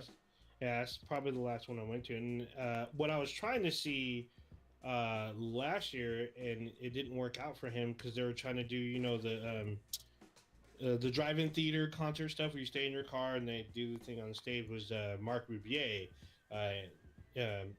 YouTube internet star who does like funky music and stuff. He actually has a video with Erykah Badu. We were trying to see him last year, but I guess he's coming in July to California now. So Nice. probably the first concert I'm going to. Very cool. And I saw What about Tool. you? I saw Tool last year. Oh, nice. Oh, Nice. So yeah, that was. Was it for that excellent. most recent album of theirs? Because that one kicked ass. Yeah. It was like obviously they're new in their old stuff, but yeah, it was pretty cool. It was very cool, especially because like everybody was smoking weed around. So just like, all right, Mhm. I guess I'm high now. God damn, yeah, good shit. so Go ahead. I kind of want to go. It's not on the list, but I don't know if y'all know about this or can explain this to me. But who is this person? This Derek Jackson, I believe his last name is. His last name is spelled Jaxn. Who is this person? Why is the internet going off on him? Why are people going off on him? Why does he have a video apologizing about shit? What's going on with this? That's all Prodigy. Well, I'm gonna confess, I was not familiar with this motherfucker at all. I did see some of the internet ire coming up. Here are the very bare bone basic things that I think I know. And you can look it up while I'm trying to break it down. He's a relationship guru that was on Okay. YouTube. Okay. Yeah, but apparently he cheated on his wife, and confessed or got caught. I don't know which one or the other. One way or another, his wife fucking knows. And I believe that he has a huge female following and all of that. And some people are disappointed in him, but then some people are wrongly so, in my opinion, blaming his wife or whatever. It seems like it's this whole internet mess. His wife was on this video in like a bonnet, holding his hand while he apologizes for cheating and shit. It wasn't a good look. So, but I don't know him. I don't listen to him. That's all I got. It's funny because I'm like, I saw a picture of him. He's wearing a literal shirt that says "Black men don't cheat." No way. Was that Photoshop? Oh, God. No, I don't think it's Photoshop. It doesn't look Photoshopped at all. And this is what's funny to me because I think I might have talked about this like a couple of podcasts ago of like these people that are on the internet talking about giving like really shitty advice out, and people that we talk about the MGTOW thing. That was like an example. Yeah, like people that think they know what the fuck they're talking about, but they don't. And it's just like, it's really amazing to me that people live like these fake lives to like make it seem like they're better than they actually are, to like get a following. Like, listen, this podcast, this is us. You know what I mean? I'm not trying to lie to any of you out there. None of us are. This is like how we are in real life. If you meet us in person, like this is what we're like. But yeah, it's amazing. It's not amazing. It's not surprising that somebody that is a YouTube star for being, giving out relationship advice is a serial cheater, because there's people out there that there's a word for it, but I can't remember right now because I've been drinking. But they were kind of peacock of like, this is who I am, this is who I am. But like behind the scenes, they're like doing something totally opposite, like Republican males that go against gay marriage. Meanwhile, they're getting their dick sucked in bathroom stalls. This is exactly what it's like. So yeah, I mean, and for like his person, I gotta watch the video. I haven't watched the video, but for her to sit there and like talk about it, fucking leave his ass. If he cheated on you more than once and you didn't know, he's not for you. Like, and this is me giving my shitty advice, but seriously, this is like somebody that knows stupid ass shitty people. Like, why are you with this dude? Like, obviously he doesn't want you. Like, why would you stick around? No matter what he says to you in that video, he doesn't want you. He didn't want you for a long time. What the guy wanted was just like somebody to be there when he got home after fucking somebody else. Like, that's what people like that do. I mean, you're probably right. I don't know this guy. I don't know her. I'm not in the relationship at all. I don't know what's sincere about the apology. It doesn't seem sincere, but I don't know if it's sincere behind the scenes or, they're trying to even milk it for more attention, because the other thing that we learned even with that whole Lemonade stuff with Beyonce and Jay-Z, that sold a whole lot more records. You know what I mean? So I don't know. I don't know. But I will say it isn't a good look to be a cheater. I don't condone that at all. And if they work it out, good for them. If they don't, then I hope everybody's safe. You know what I mean? And I'm just here though for the fact that the internet, even when you don't know somebody, can blow them up during a scandal. You know what I mean? Yeah. Like, this guy was certainly not some world famous actor or musician or something like that. It was just a YouTube person giving out shitty advice, and who was fraudulent with it. You know what I mean? But now everybody knows that you're about this cheating life. So they do now. I mean, these memes, that's basically how I learned about it, this memes. But then I saw, like, he posted, like, I don't know if this is real or not, but apparently he reacted to his own video. And there's a shit ton of fucking responses on there. There's people that are on my friends list that have been like trying to call him out, but it's like, people are like, oh, you're gonna disappear pretty much in the next like couple weeks because of what just happened. So I had no idea who this dude was. I thought I was missing out on something, but it just became this huge movement or event or something. It's like everywhere all of a sudden. I'm like, what the fuck? If I know anything with these folks, he's going to probably get more followers because there's more attention.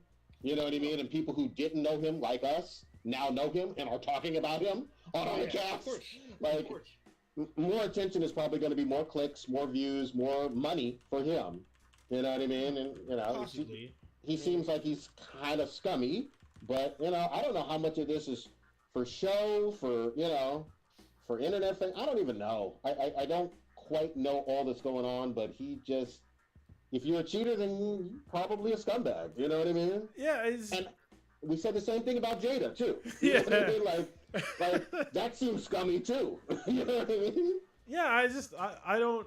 Me personally, I don't get it. And I've been married and I've been separated where, like, when I was separated, when we agreed we were separated, like, things were different.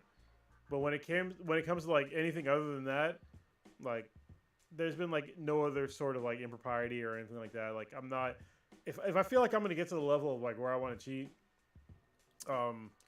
it's time to break up.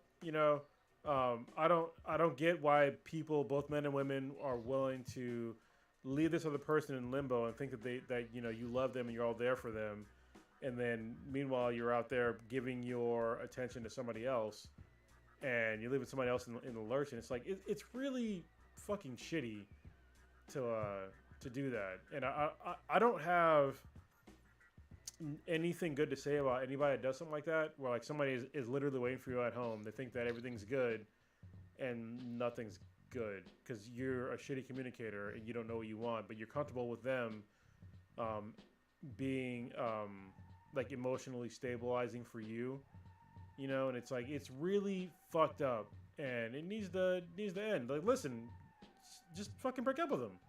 Like, what's the issue? It doesn't make sense to me, especially when you're trying to have someone at home, like cook, especially if you have kids. I mean, if you want to I say, and this is my shitty advice as well, if you want to slang dick, then just fucking be single. Or if you want to have that home life where someone's waiting at home for you, I'm sorry, and you want to sling dick, then enter a polyamorous relationship. If you're out there doing that shit and then trying to preach about being monogamous or being married, what you're doing is basically you're cheating, but you want to be basically polyamorous. Just find someone that's into polyamory, agree on terms, and then you both can do whatever you want.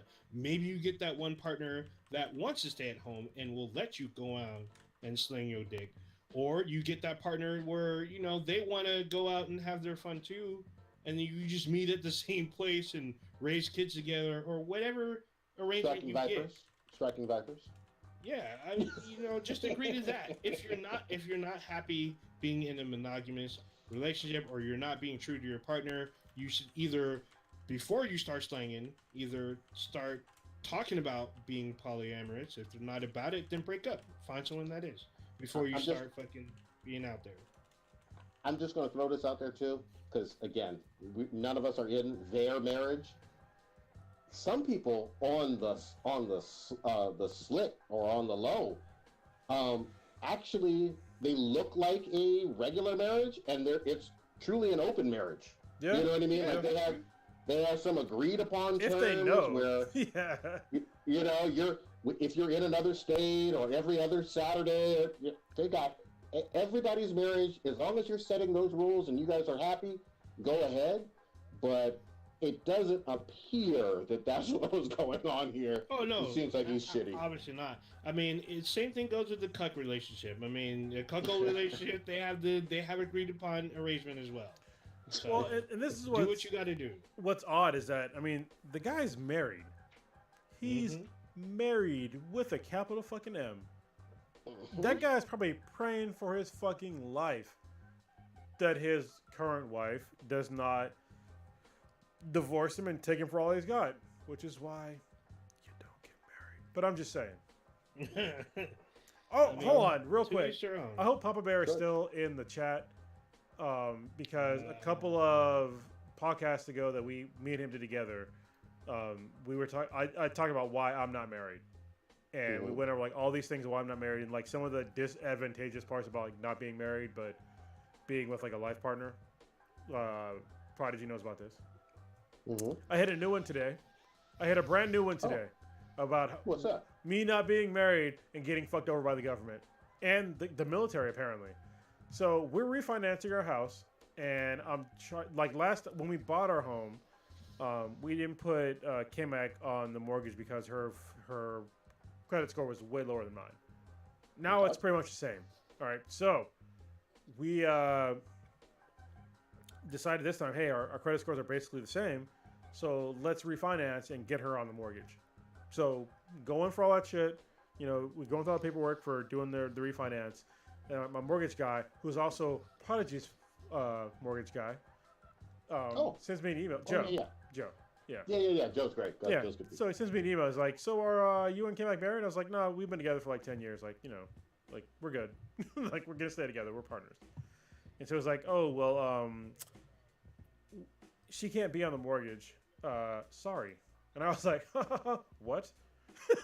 So I call him, and I'm just like, "What the fuck do you mean?" Like, I didn't say the fuck do you mean. I was like, I was being polite. I was like, "Hey, so what's the issue with like getting her on the mortgage?" Just like, "Oh well, because you're getting a VA slimline mortgage, they don't accept somebody on the mortgage that is not your wife." And I was like, "Damn, are you fucking serious?" Like, not to him. Like in my mind, I was just like, "Holy fucking shit!" Yeah. Like this is another fucking bullshit ass fucking roadblock that somebody that is not married has to fucking deal with because society is so fucking stupid. Like, why can't I have my girlfriend or anybody else that is obviously financially solvent, has the same credit score as me? Why can't we be on the same fucking mortgage? It's stupid as fuck, and it's this dumb Puritan ass fucking values, religious bullshit of how we have to be married to do these things. It's fucking stupid, and me and Papa Bear talked about it at the end of like the marriage podcast of like we should like do a bill of like having a third option because we should. I don't know why there's no fucking third option for relationships as legal status is, because if it's married or single, but there's a lot of shit that you're missing out if you're not married. Like there's things that are fucking really difficult to do. Like just like obviously the one I'm talking about, but like medical benefits, I can't share anything. Yep. Fucking when it comes to like just like trying to put them down as like a not a dependent but a beneficiary on your shit sometimes is fucking difficult, and it's stupid. It's really fucking stupid, and it needs to fucking end. This is 2021. There are, oh boy, I got a lot of words on this one, but I'll just be brief. There are some states where it's much worse, and I mean so bad. The last time I looked this up, which was in the late 2000s, there are states where you just can't get an apartment together. Yeah, you know what I mean. Like it's there are some hardcore states rules and county rules that are just draconian against a couple who love each other, and even if you're quote unquote it's a fiancé situation where you don't have the same protections and rights and abilities as other folks. Of course I hate it too, and at the same time I also don't want the fucking government or the state involved in my relationship very much. They're going to be involved to a certain extent, but I'd like to minimize that. But we can go on a whole different tangent on that. Yeah, and I did for like literally like almost 2 hours with Papa Bear about marriage, like why the fuck I'm not married, and like we went in like I went in depth, and like I was glad that he actually gave me like really good feedback about like his marriage and like what the Marine Corps and like did for him as far as marriage goes, and like his commitment to his wife and all that stuff. Like it was like it's probably seriously, I don't know if it's one of our greatest episodes, but it's a really good episode to listen to. If you're wondering about relationships and like marriage in general, it's good to hear like both sides. That's the reason why I want to say like it's probably one of our best ones, is because when I went into the episode, I thought I was just gonna give like kind of a kind of shitty, depressing for most people view on marriage, but he came right back, because when we do episodes, I don't know if anybody knew this shit, But like we usually don't talk about anymore, like what we're gonna say to the person. It's just a fucking surprise. So when he came back and he was talking about like all the things that he went with, like with his marriage and like the steps that he went through to like keep his marriage together and all those other things, like it was really positive for marriage. But then I gave my obviously biased version of marriage, and so it was like a really good back and forth. So you want to hear like both sides, like the pros and cons of marriage. Definitely listen to that episode if you're not married. Even if you are married and you're just like, maybe it's not for me, or maybe it is for you. Listen to it anyway because it would give you definitely both sides of the story, which is why it's called Balance Exchange. But anyway, yeah, there you go. And the two members of our cast that are married men are not on here. So. Yeah, they're not. So, they're dealing with the fruits of their marriage. So there you go. We got to go ahead. I got something for you, Prodigy. I gotta do this to you. What's with you and OnlyFans? So apparently, I'm not 100% on your stance on OnlyFans. Yeah. But it seems like you're insinuating that you're not a fan of OnlyFans. Not at all. Yeah, let me clear that up. He's talking about like some Facebook posts. So I don't have any problem with OnlyFans. Obviously, I've posted plenty. In fact, more than almost anybody of people who share stuff from their OnlyFans all over Facebook, all over Twitter. Have you bought all from kind of lewds Have you put money down on OnlyFans though? That's the question. Yeah, I have not. I've shared a whole bunch of stuff, but I haven't personally. But I also don't have a problem with it. I guess my only thing is, we just also need to have, I think, for guys, an honest conversation. Like, hey, you're paying just like you would in a strip club in a lot of ways for this content, and so she does not fucking like you, just like the strippers don't like you. Oh, okay. You know what I mean? At all. In fact, a lot of the OnlyFans creators, I've heard them from themselves, out of their own mouths, saying, not all, saying they can't stand a whole lot of these guys. But at the same time, the guys are who's paying them bills. Like, guys paying on OnlyFans are what keeps OnlyFans going, which is fine. You can do what you want with your money, just like I pay for some video games and pay for some anime and all this other stuff. That's totally fine. OnlyFans, again, I don't have any problem with it, but I was just trying to provide some perspective that a sizable majority is guys that like to just pay for the ability, kind of just like at a strip club, to look. That's it. And if you know that going in, and you know that they do not like you, then that's your money. Do what you need to do. But just know, like, you giving your money to someone online, and there's no real tangible benefit you really get. Like, so this at the end of the day. Ninja, okay. Go ahead. Yeah. So the reason why I bring this up for those of you who are like, oh, where's this coming from? Prodigy put out this statement, because this is his own words. He says, and I quote, "You hate men, but you need them to buy your OnlyFans content," end quote. So my problem, per se, with this, I mean, you kind of finagled a little bit, but like you were saying, the vast majority of these men, no, hold on, but you were trying to say that the vast majority of the content consumers were men, which is probably most likely true, but there are women not even probably who have come out and said that, hey, I'm paying for OnlyFans content as well, and sure, they're not hating me, or I don't hate them, or whatnot. But another thing is, like, these are people that are putting out content and they're charging people for it, and like, for the most part, they don't really even have to see them face to face. Like, in some cases, they don't really like know if there's even a guy or a girl, maybe from their their profile or their handle or whatnot. Now, I, like you, have seen content creators say that they have been frustrated and or irritated for some of their male clientele, and the ones that I have talked to have posted why, and it has been men that act like they're their property. They're like, hey, I paid you money, you owe me this. You basically owe me your body because I paid you this amount. You're a cunt, a whore. You need to do this for me because I'm giving you $7.99 or whatever I own you for this amount. And it's not just like a small number of dudes. It's not like 1 to 5 dudes or even 10 dudes. It's more than that. And sometimes there's a magnitude to this. Okay, hold on. Let's. I know you want to go on to your second point, but let me just clarify.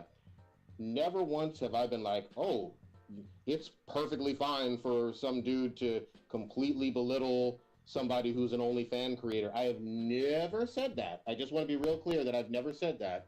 And then the other thing I want to be real clear on is that there have been, and we've talked about it on the show, some people who have had OnlyFans accounts. I think Bella Divine, right? Wasn't that her name? The Bella bathwater chick? Yeah, the one who was the one who said, yeah, the one who was like, I got an OnlyFans. It's going to have nudes on here, but it didn't have the nudes on there. And a lot of people felt like they were. She does now, though. Yeah, that's but I'm just saying at the time, which is kind of weird. At that time, people felt that she fooled them, and I don't think that's cool. But I don't think it's cool to say whatever the fuck you want to somebody online. I've never been cool with that. So but my point is, I didn't say that you did, but I'm saying from the content creator's point of view, they're getting a lot of responses like this, which would put them in that mindset, like, I hate these guys. Maybe it's not all of them, and maybe they just did this, at that time, at that moment, they're getting a lot of, like, hate based on, and they could be showing, head to toe stuff, and they're still getting this vitriol stuff. But I believe if they truly did not like men, they would not be on OnlyFans like showing all their goodies. There would be a lot less content providers if they really hated men that much. But it's like you're saying, it's basically a virtual strip club where you really don't have to see who you're dealing with. All you got to do is put content up and then charge people for it. Now, there are some content providers that will personalize content for you using your name or whatnot, so, I mean, they don't necessarily have to like you. They don't have to fucking know you, but that doesn't mean that that they hate men. Maybe they like what they're doing. I mean, obviously they do, because some of them have been able to buy a house or a car. Somehow. All right, so let me just hold on. Because of what they're doing. There are things that are bothering me on this whole conversation. So, Prodigy, do you have like actual examples of like OnlyFans content creators talking shit about men? Oh, sure. I mean, there's plenty of them. Yes, I've seen some. Yes. All right. Because I mean, I'm not on OnlyFans. But I will also say that I have paid for porn. So I think that if you were a fan of like a specific person and you like them a lot, you should probably pay for their shit because they're putting out a performance and obviously you like what they're putting out. So, do it. And when we had Ella Darling on, she kind of not changed my mind, but she brought it more to like the aspect of, hey, this person is literally doing something that you like. Like, why aren't you paying them for what you like? So that changed like part of my mind of like paying for porn. Sure. But yeah, like if women are out there like that, I would, first of all, I need to see them saying like, fuck dudes, but also buy my nudes. Like, yeah, that's fucked up. But if it doesn't exist, then yeah, I mean, there's no real argument. But yeah, I think that OnlyFans exists for a reason, but I think that also, if dudes are out there saying that, hey, I paid my, whatever X amount of dollars, that, basically do whatever I want you to do, like, all the time. Yeah, that's, like, those are people. So, definitely not that. And there's dudes out there that are like that. I mean, Jesus Christ, we just had a guy, a week ago that went and shot up a bunch of people because he had, quote-unquote, sex addiction for some odd reason. I've never heard of like sex addiction that was an excuse to like go out and kill people. That seems incredibly ridiculous. I mean, like, Jesus Christ, man, buy some porn and jack off. Done and done. And bypassing every single strip club in Atlanta while doing it. Like, what the fuck? Yeah. Like, no, come on now. They will definitely. Somebody will fuck you, especially if you have money. Yeah, if you had enough money to buy a gun, guess what? You had enough money to buy some pussy. You did. So You did. yeah, think about that Hey, shit. there's even sites that are on there where women are giving away for free. Yeah. I mean, So I'm just no, it's never free, but There's no such thing as free pussy. it's not. All right. There's always a cost. Yeah, there is a cost. Whether it's intangible or intangible, there's always just the same thing with dick. Listen, ladies, Yeah. I'm with you with your plight. All right. Listen, there's like a lot of intangible costs that come with like getting some dick, or if you happen to be like not heterosexual, there's probably some intangible cost of having a relationship with anybody or having sex with anybody of whatever gender or sexuality or whatever the fuck you're thinking about. There are intangible costs that you have to pay at some point in time, and the thing that makes a good relationship is like how much are you willing to pay, in that cost. You know what I mean? Because there's like, Yep. There is. I Like, knew what surprised you you know what I'm talking about. I know exactly what you Yeah, mean. how much you're willing to pay in those intangible costs, and you might hit the limit. But I mean, if you love somebody, there's you love them and you do what you need to do, and There's good. yeah. There are good days and bad days with that too. It's not static. No, it's not. And this even though I talk shit about dudes giving like shitty relationship advice, I'm being real honest. So I never heard any fucking person giving like relationship advice out like this. It's like, listen, there are intangible costs out there that we both pay, and we all know it, but we don't fucking talk about it. All right? Yeah. But, there's some shit that you might do that your partner can't stand, or that you do that your partner can't stand, and until you talk about it, it's gonna keep going. And if you're in a long-term relationship, that shit fucking snowballs. You know what I mean? Mhm. It fucking snowballs. So you need to talk about it sooner rather than later. So that's my shitty YouTube advice for people is communicate. But that's to me, it's not bad advice. Like, communicate with your partner. But I will say this: your statement about you hate men, but you need to Prodigy's statement about you hate men, but you need them to buy your OnlyFans content. There are men on OnlyFans that have their content. Okay. Yeah, that's apples and oranges, man. Come on, man. Of course, here's the asterisk. Yes, there are some men. Yes, there are some fudas on there. I get all of that. And here's the thing. Live your life with your money. Do whatever the fuck you want to do. All I'm trying to also say is, let's be real, and let's not beat around the fucking bush. The overwhelming majority of the female content creators posting lewds and nudes on OnlyFans are financially supported by dudes paying money, just like it is at a strip club. Like I use that analogy all the time.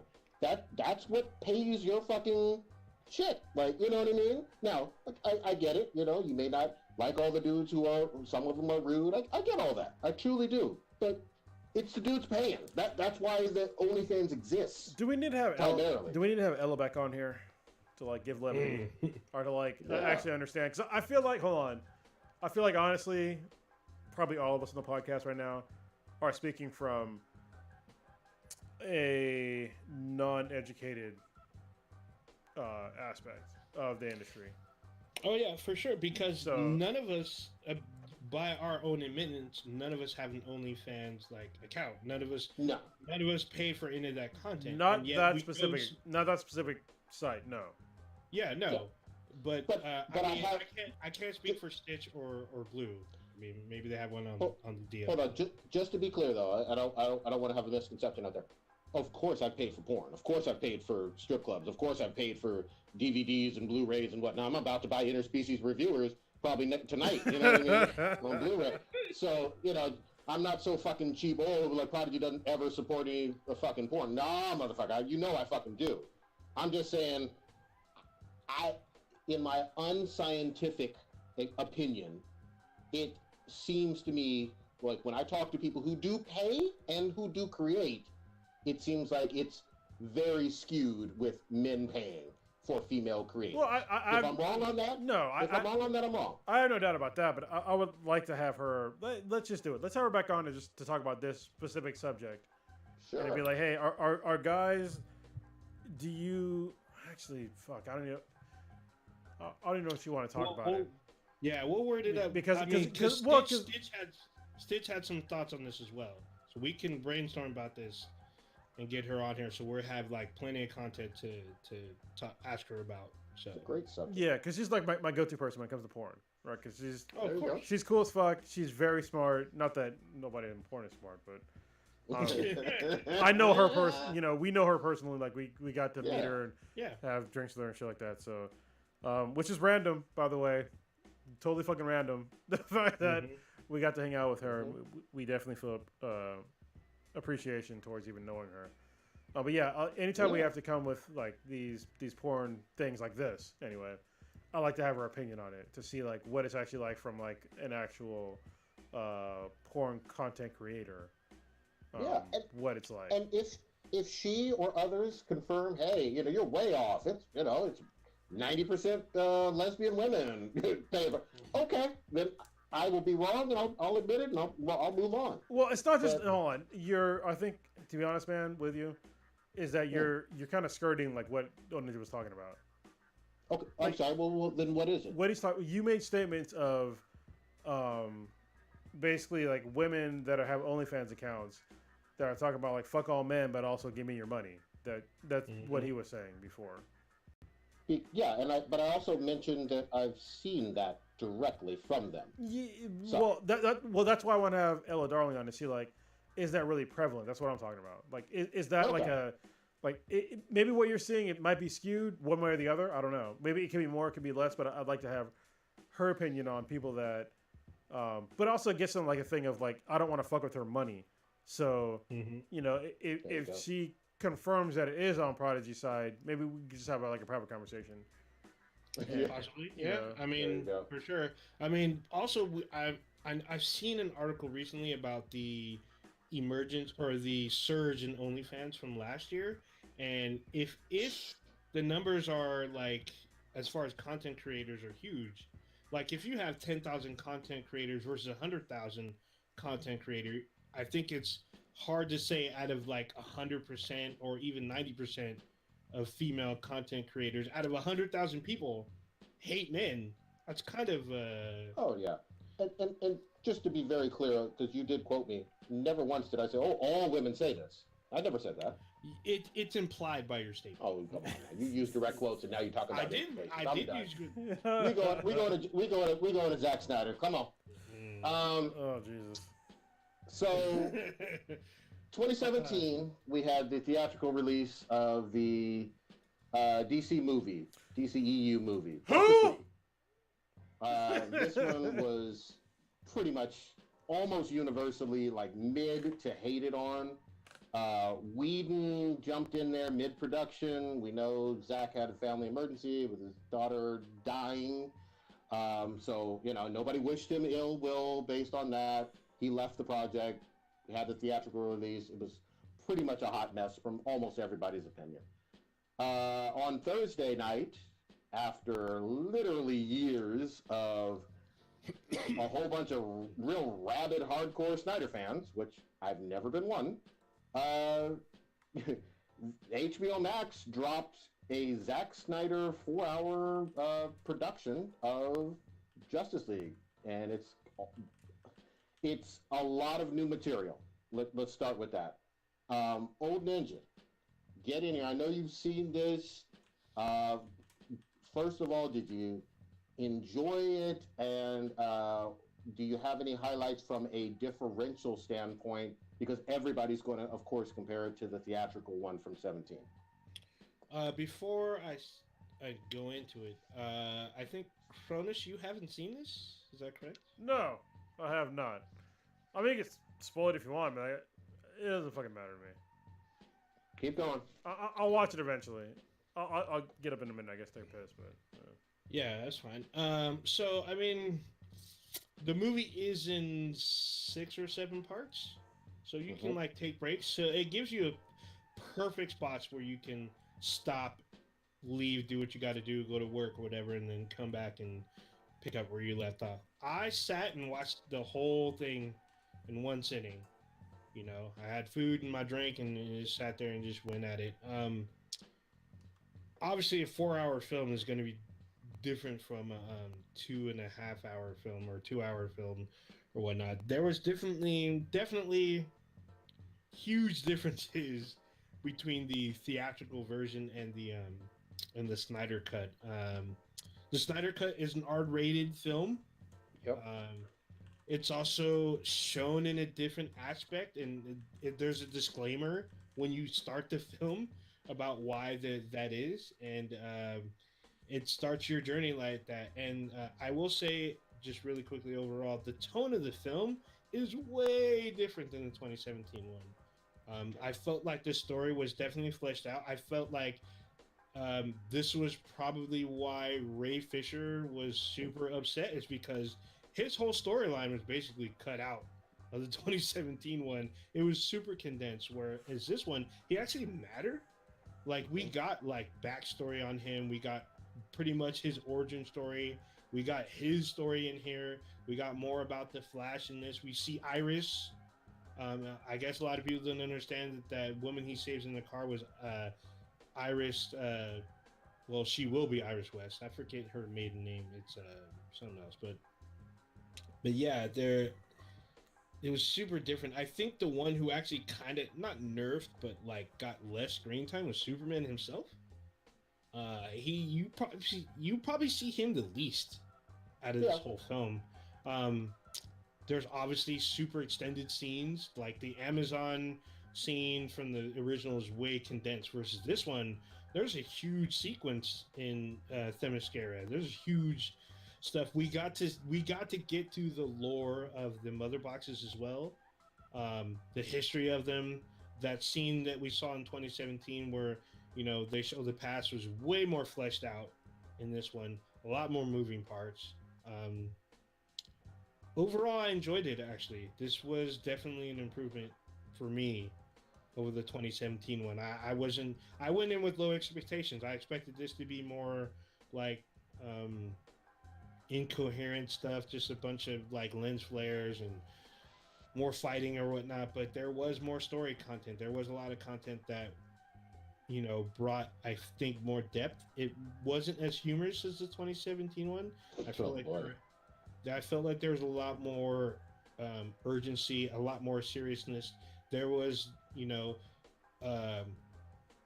impending doom, you know, that was in this film that I actually felt. Versus the first one, I was like, I didn't give a shit about Steppenwolf that much. I was just waiting for them to beat his ass and be done. But then we got to see Steppenwolf's real motivations and what he was about. So that changed a lot of the movie for me. I'll just flat out say it. The Whedon version, it was rough. We all admit that it was rough. That doesn't mean I'm some crazy Snyder bot, you know what I mean? But this to me is just a hands down better movie. I don't see how anybody could watch it and not think that it's better than the 17 version. Now, I will say it's certain, nothing's going to be perfect. I totally get you on that. You know, and obviously there's always going to be MCU comparisons. That's the whole nature of the big two, you know, Marvel and DC. I feel like I like this better than Age of Ultron for certain, you know, and some MCU movies, not all. But it, like Old Ninja was saying, it definitely felt rated R. And yeah, I'm going to give some spoilery stuff out here. I really like Alfred in this. I really do. I felt like Jeremy Irons is already this really accomplished actor. We saw him kicking ass in the Watchmen, HBO Watchmen earlier, and he gets a lot more to kind of play with. But Cyborg and his fucking family, man, like, it was touching at times to see his relationship with his father, his relationship with his mother, and just kind of how that impacted his relationship with the team overall. And then, you know, again, I put out the spoiler disclosure. We get to see Darkseid, and he's, you know, in some trailers or whatever. He's fucking badass. He's, you know, this big ass fucking menacing, you know, alien with the Omega beams. Like, that's, if you're a fan of comic books, a fan of like DC lore, just being able to see Darkseid with Omega beams is going to be fucking cool to you. You know, like, full stop on that. The other thing is, Ray Fisher got cheated, and he also had a whole lot of accusations against Whedon. Whedon is dealing with a mountain of allegations from way back into the Buffy days, all the way up until Justice League. So I don't know what's true and I don't know what's not, but everybody is rightly so shitting on the Whedon version even more so after seeing this in general. I'm talking in general. And it also, even though we started with Winter Soldier and Falcon at the top of the show, this felt like a bigger event and sucked some of the air out of the room in terms of everybody, at least in my feeds on Twitter and Facebook, they were discussing this shit. Like it was the topic du jour for several days, and it still is, because both the hardcore Snyder heads and some of the middle of the road fans are now like, I want to see this continue. Warner Brothers, what's next? How do we continue on this fucking story? Because I care now where I didn't in 2017. I'll pause there. Old Digit? So I will say on my feeds, on my social media, my interactions, it's been 50-50 as far as Winter Soldier versus the Snyder Cut. I mean, literally, it's been either one or the other. Literally flip-flopping between heads, especially with the whole U.S. agent thing. The memes have been pretty furious with that, and then everything else was memes about the Snyder Cut. And now the new thing now versus back in 2017, 2018 was release the Snyder Cut. Now it's restore the Snyderverse. So now the continuation of Snyder's version of the DCEU EU, everyone wants to see, well, what would happen if we continue from this story? What's going to happen now? What are we going to see? How does this affect the rest of the DCEU? We want to see that now. And it seems like Warner Bros. Is like, well, nah, fuck y'all. We already spent $70 million and let him do this, and now we're going to do whatever we want. And I'm like, well, that's going to be kind of weird moving forward now. Here's the thing. I mean, they opened Pandora's box, or the Pandora's mother box. We have a situation where there's a precedent now. The Snyder cult, and it is certainly a cult, shout out to our boys from Culture Junkies on that. They went hardcore for years with this campaign. I didn't believe it existed. Or maybe it was on the cutting room floor and the Warner Brothers didn't give a shit. Well, they obviously gave a shit because they gave this dude $70 million plus, and this looks like a much more polished, finished version. So there's a precedent, at least in their minds, that we're going to get some more of this one way or another, either through HBO Max or theaters or some kind of way. But once you've done this and it looks like a hit for most people, not everybody, but for most people's expectations, and my expectations were low going in, you're going to have to answer to them. You know what I mean? They're chomping at the bit. They're foaming at the fucking mouth to get some more fucking shit with Darkseid and Supes and the Trinity and all of that. So we'll fucking see. Now, and before I let you get in, I will say I've been real anti-Ezra. I've never really gotten on board. I don't hate him as much. I still don't like him. I don't like him nearly as much as my boy from CW, but he's much more tolerable in this because of what he's doing and the scenes that they removed. And I did a 180 on Cyborg. Go ahead. So I want to squeeze in some of the other stuff that we have on the docket into this discussion because, going forward is going to be weird because people are going to be like, well, I watched the Snyder Cut and we still have Gal Gadot as Wonder Woman. How does this tie into this other stuff? We know that Henry Cavill has a new deal and he's going to be in future projects, but yet we have stuff like Shazam coming out because Shazam and the Fate of the Gods, or Fury of the Gods, I believe, is the next one. They just casted Helen Mirren. How's that, affected from the Snyder Cut? They just casted Pierce Brosnan to be Dr. Fate. We're going to see live action Dr. Fate and Black Adam. Black Adam comes into conflict with the Justice League a few times, as well as Shazam.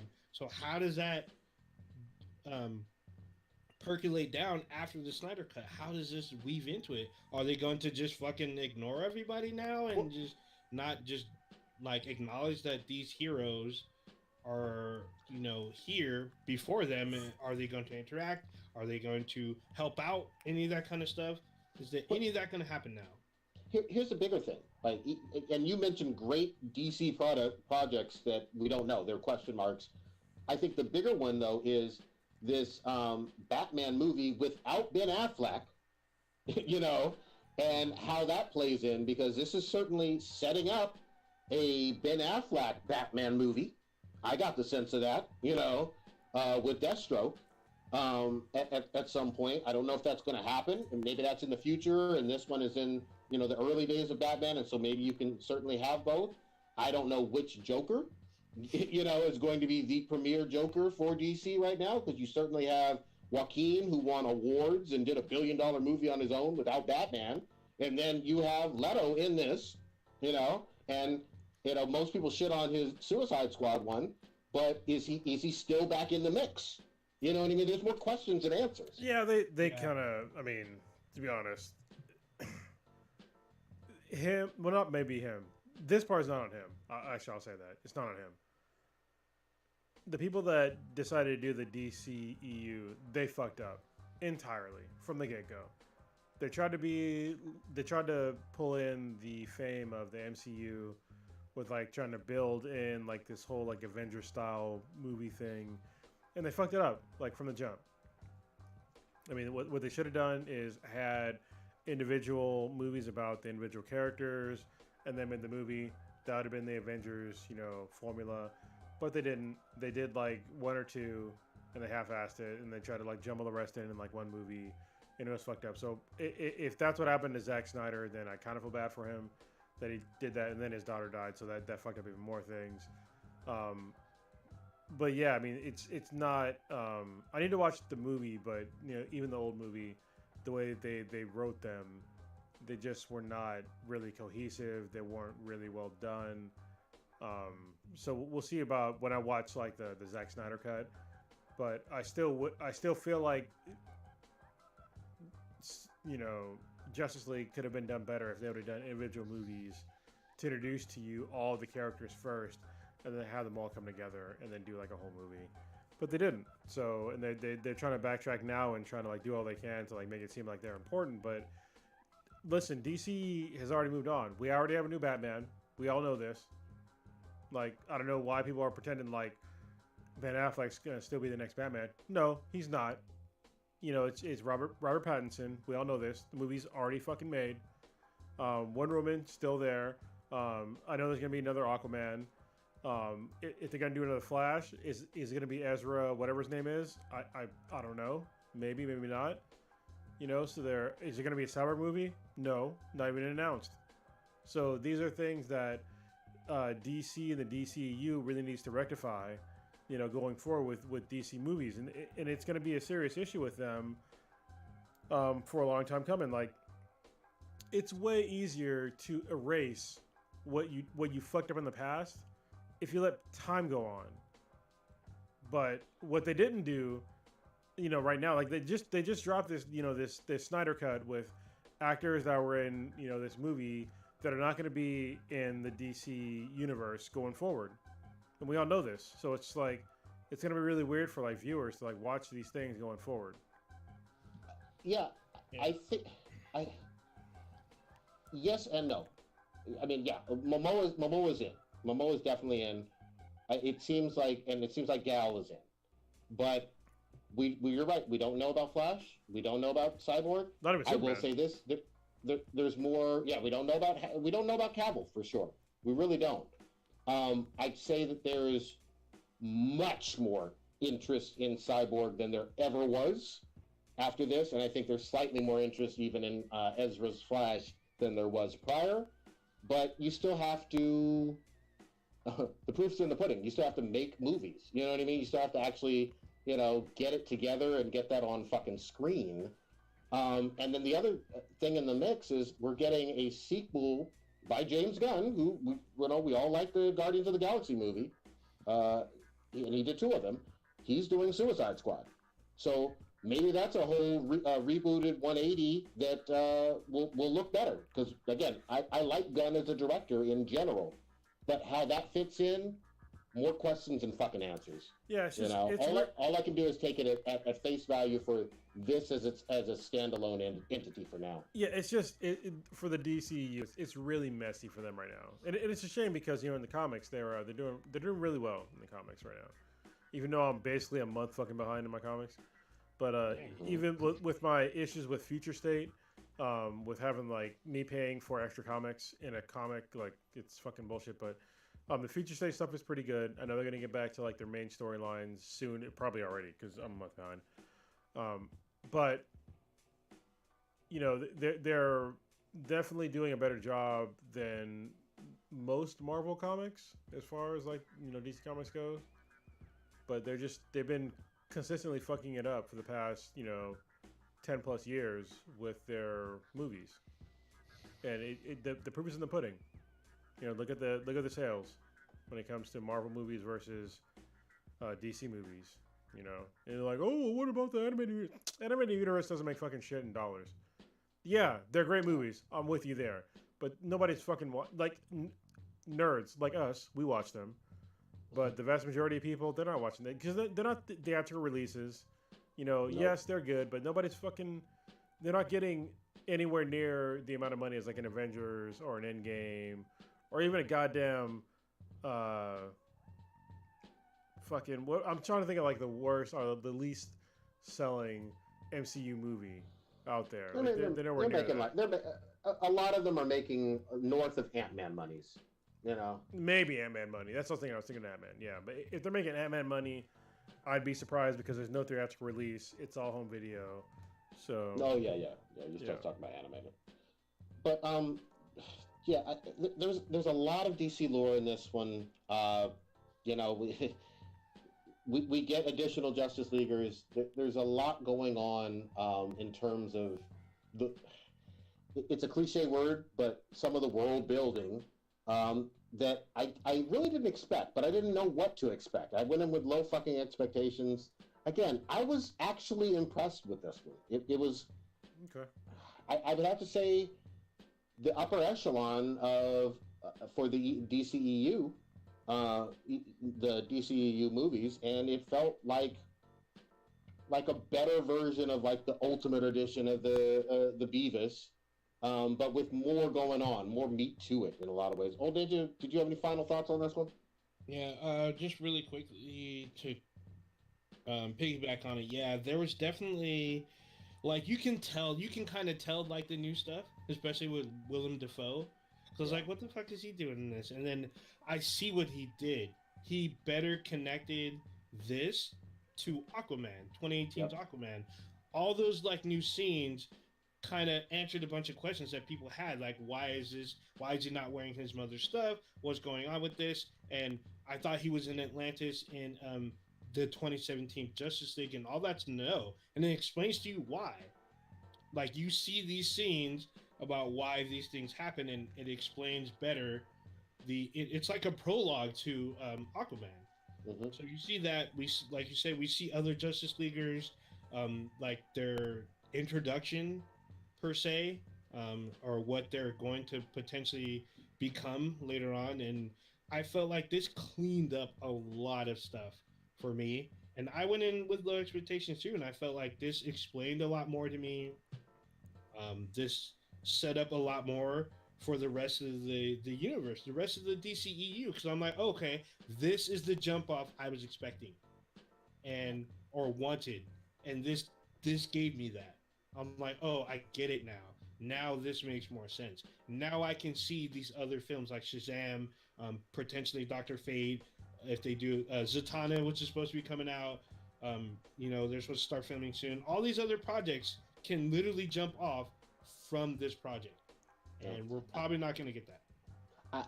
I will say this too. I'm not putting words in their mouth, but just judging from the sidebar reactions that I've had with them, both Stitch and Blue, I believe, enjoyed this movie quite a bit as well. Oh yeah, When they, yes they did. Yes they did. yeah, when they come back on, they can give you their own take, But I don't think this was anywhere close to that 2017 rubbish, and we'll fucking see. You know what I mean? And on a side note, I will say, I mean, I'm happy if you were a hardcore fan all this time. You know what I mean? Now, you shouldn't have done some of the shitty online troll bullshit that you did for 4 or 5 years, but if you've been a respectful fan of, Man of Steel or Beavis or whatever, and you just really wanted to see a faithful adaptation, I'm really happy for you. You know what I mean? You believed when the entire rest of the world was like, this ain't gonna fucking happen, man. It's fucking too late. That ship has sailed.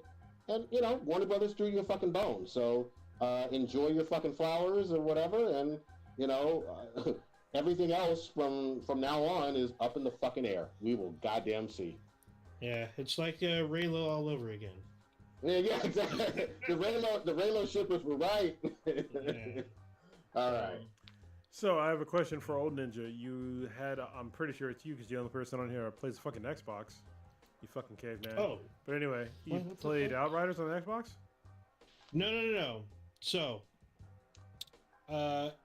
Outriders is supposed to be out April 1st, I believe, which is next week. Yeah. And they were taking pre-orders on both, I think, PC, PlayStation, and Xbox. So, the announcement came about like a week ago that Outriders is going to be on Game Pass when it launches. So, if you pre-ordered beforehand, you're basically losing money provided that you have Game Pass. So, if you already have Game Pass, it's in your best interest to cancel your pre-order and then just wait for it to drop on the first and then download it on the Game Pass when it's available. Quite strange. Yeah, unless you want the disc. If you want the disc version, then keep your pre-order going and just pay the rest out when you get it. But yeah, once it drops, it's going to be on Game Pass day one. So Who's the studio again? Is this Square? People Can Fly. yeah, Yeah, Square Enix. Yeah. I think Square is the publisher. Yeah, it's So the they're- same. It's the same studio that did a bunch of Gears of War Gears of War games. So yeah, it's good. I just need to I can't. All right, listen. Every studio ever. All right, if I'm playing a game solo and I pause it and I turn my game off and I put it in sleep mode and I turn it back on, I should not have to log into a fucking server and lose all my progress. I can't fucking stand that as a solo gamer. The fact that it's a huge deterrent for me to do that. To if I pause it and put it in sleep mode, I expect to come back to the exact game that I was playing. Not I got logged out because the servers were offline because I logged out. Fuck you. Stop it. If I'm playing solo, just make it a solo iteration. I should not need to fucking connect to a server and keep my fucking session alive. It's fucking stupid. So I got a question for you. I haven't played, even though I keep saying I was going to. But is there like a social area within the game, kind of like Destiny's Tower, or okay, that's probably why. If I'm playing solo, I don't fucking need it. You know, look at the Borderlands. No, Borderlands, yeah, but more to the point is the Call of Duty, right? Mm-hmm. So when I'm playing Call of Duty, actually no, it happens in that shit too. Fuck.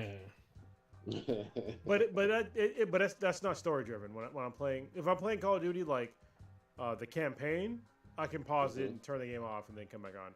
But I'm playing Call of Duty, Zombie Outbreak, then it does the same thing. Yeah.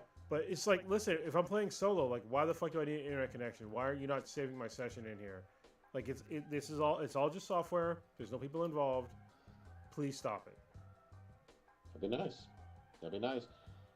I mean, I've heard positive things about this title. I'm waiting to see what the launch reviews are going to be. Yeah. You know what I mean? I don't want to get Cyberpunk or Avengers, fooled. And so let's see what they actually say. But I will give credit where credit's due. If you got an Xbox, that sounds dope as fuck. That it's going to be on Game Pass at launch. You know what I mean? Well, I mean, that's cool. But... listen.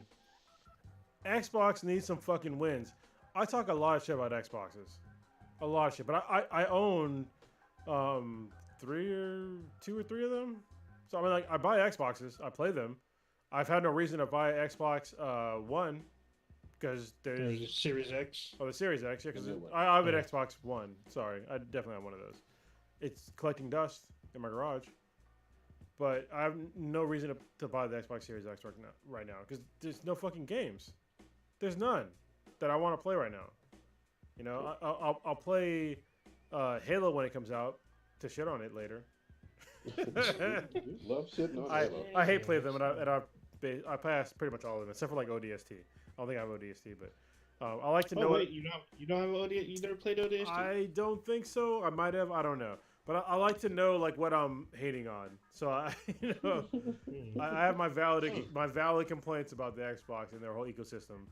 But right now, like Yeah. you're not giving me anything to make me buy your system. Like seriously, like what is the killer app for the Xbox Series X right now? Game Pass. Yeah, I was gonna say they always tout. I mean, you can tell it old ninja, but they always tout Game Pass. But I will say before you go into Game Pass, I am interested and very very curious. I think everybody's on pins and needles on what they're going to do with all of these Bethesda IPs. Yeah, but they're big IPs. that's years It's on the not road. right now. Yeah. I get the fact that it's not right now. And that's why I said we'll wait and see. But I'm curious what they're going to do. I think everyone's curious because that's a like a bunch of studios like It is. and like some of them were already working on games. Like Bethesda's working on a new IP. Like I said, Starfield. We have no idea what they're going to do with that. That could become an exclusive. Yeah, I mean, if those are I mean, exclusives, maybe not. I will definitely. I mean, eventually, obviously, I'm going to pick up an Xbox Series X. It's going to happen. But you need to give me an excuse to buy it. Right now, I have literally no reason to buy the fucking console because you have no content on it, and I don't fucking get it. Like, how are you? They're giving Microsoft is giving the world the Japan status because they know that they don't sell fucking shit in Japan, so why develop anything in Japan? And that's what the whole world is getting right now. Like, oh yeah, here comes the new console. It can do all these fucking things, except play our exclusive games because we have no exclusive games. Like this is like they're gonna go literally almost an entire year of like no real compelling exclusive content. At least to me, old ninja, you could prove like tell me what you bought on the Xbox Series X, if you even have one. Wait, what was the last part? You could. Do you have an Xbox Series X? No, I don't have a Series X. Okay, I have the one still because I'm waiting. I'm waiting to buy that. I don't have a PS5 either, so I'm kind of waiting to see. So I'm probably gonna buy both of them when something I feel is, I guess, warranted for me to get the system to play certain games. Yeah, Like Returnal's kind of one of them. looks pretty good. Like, yeah, it does look good, but I still might kind of wait a little bit.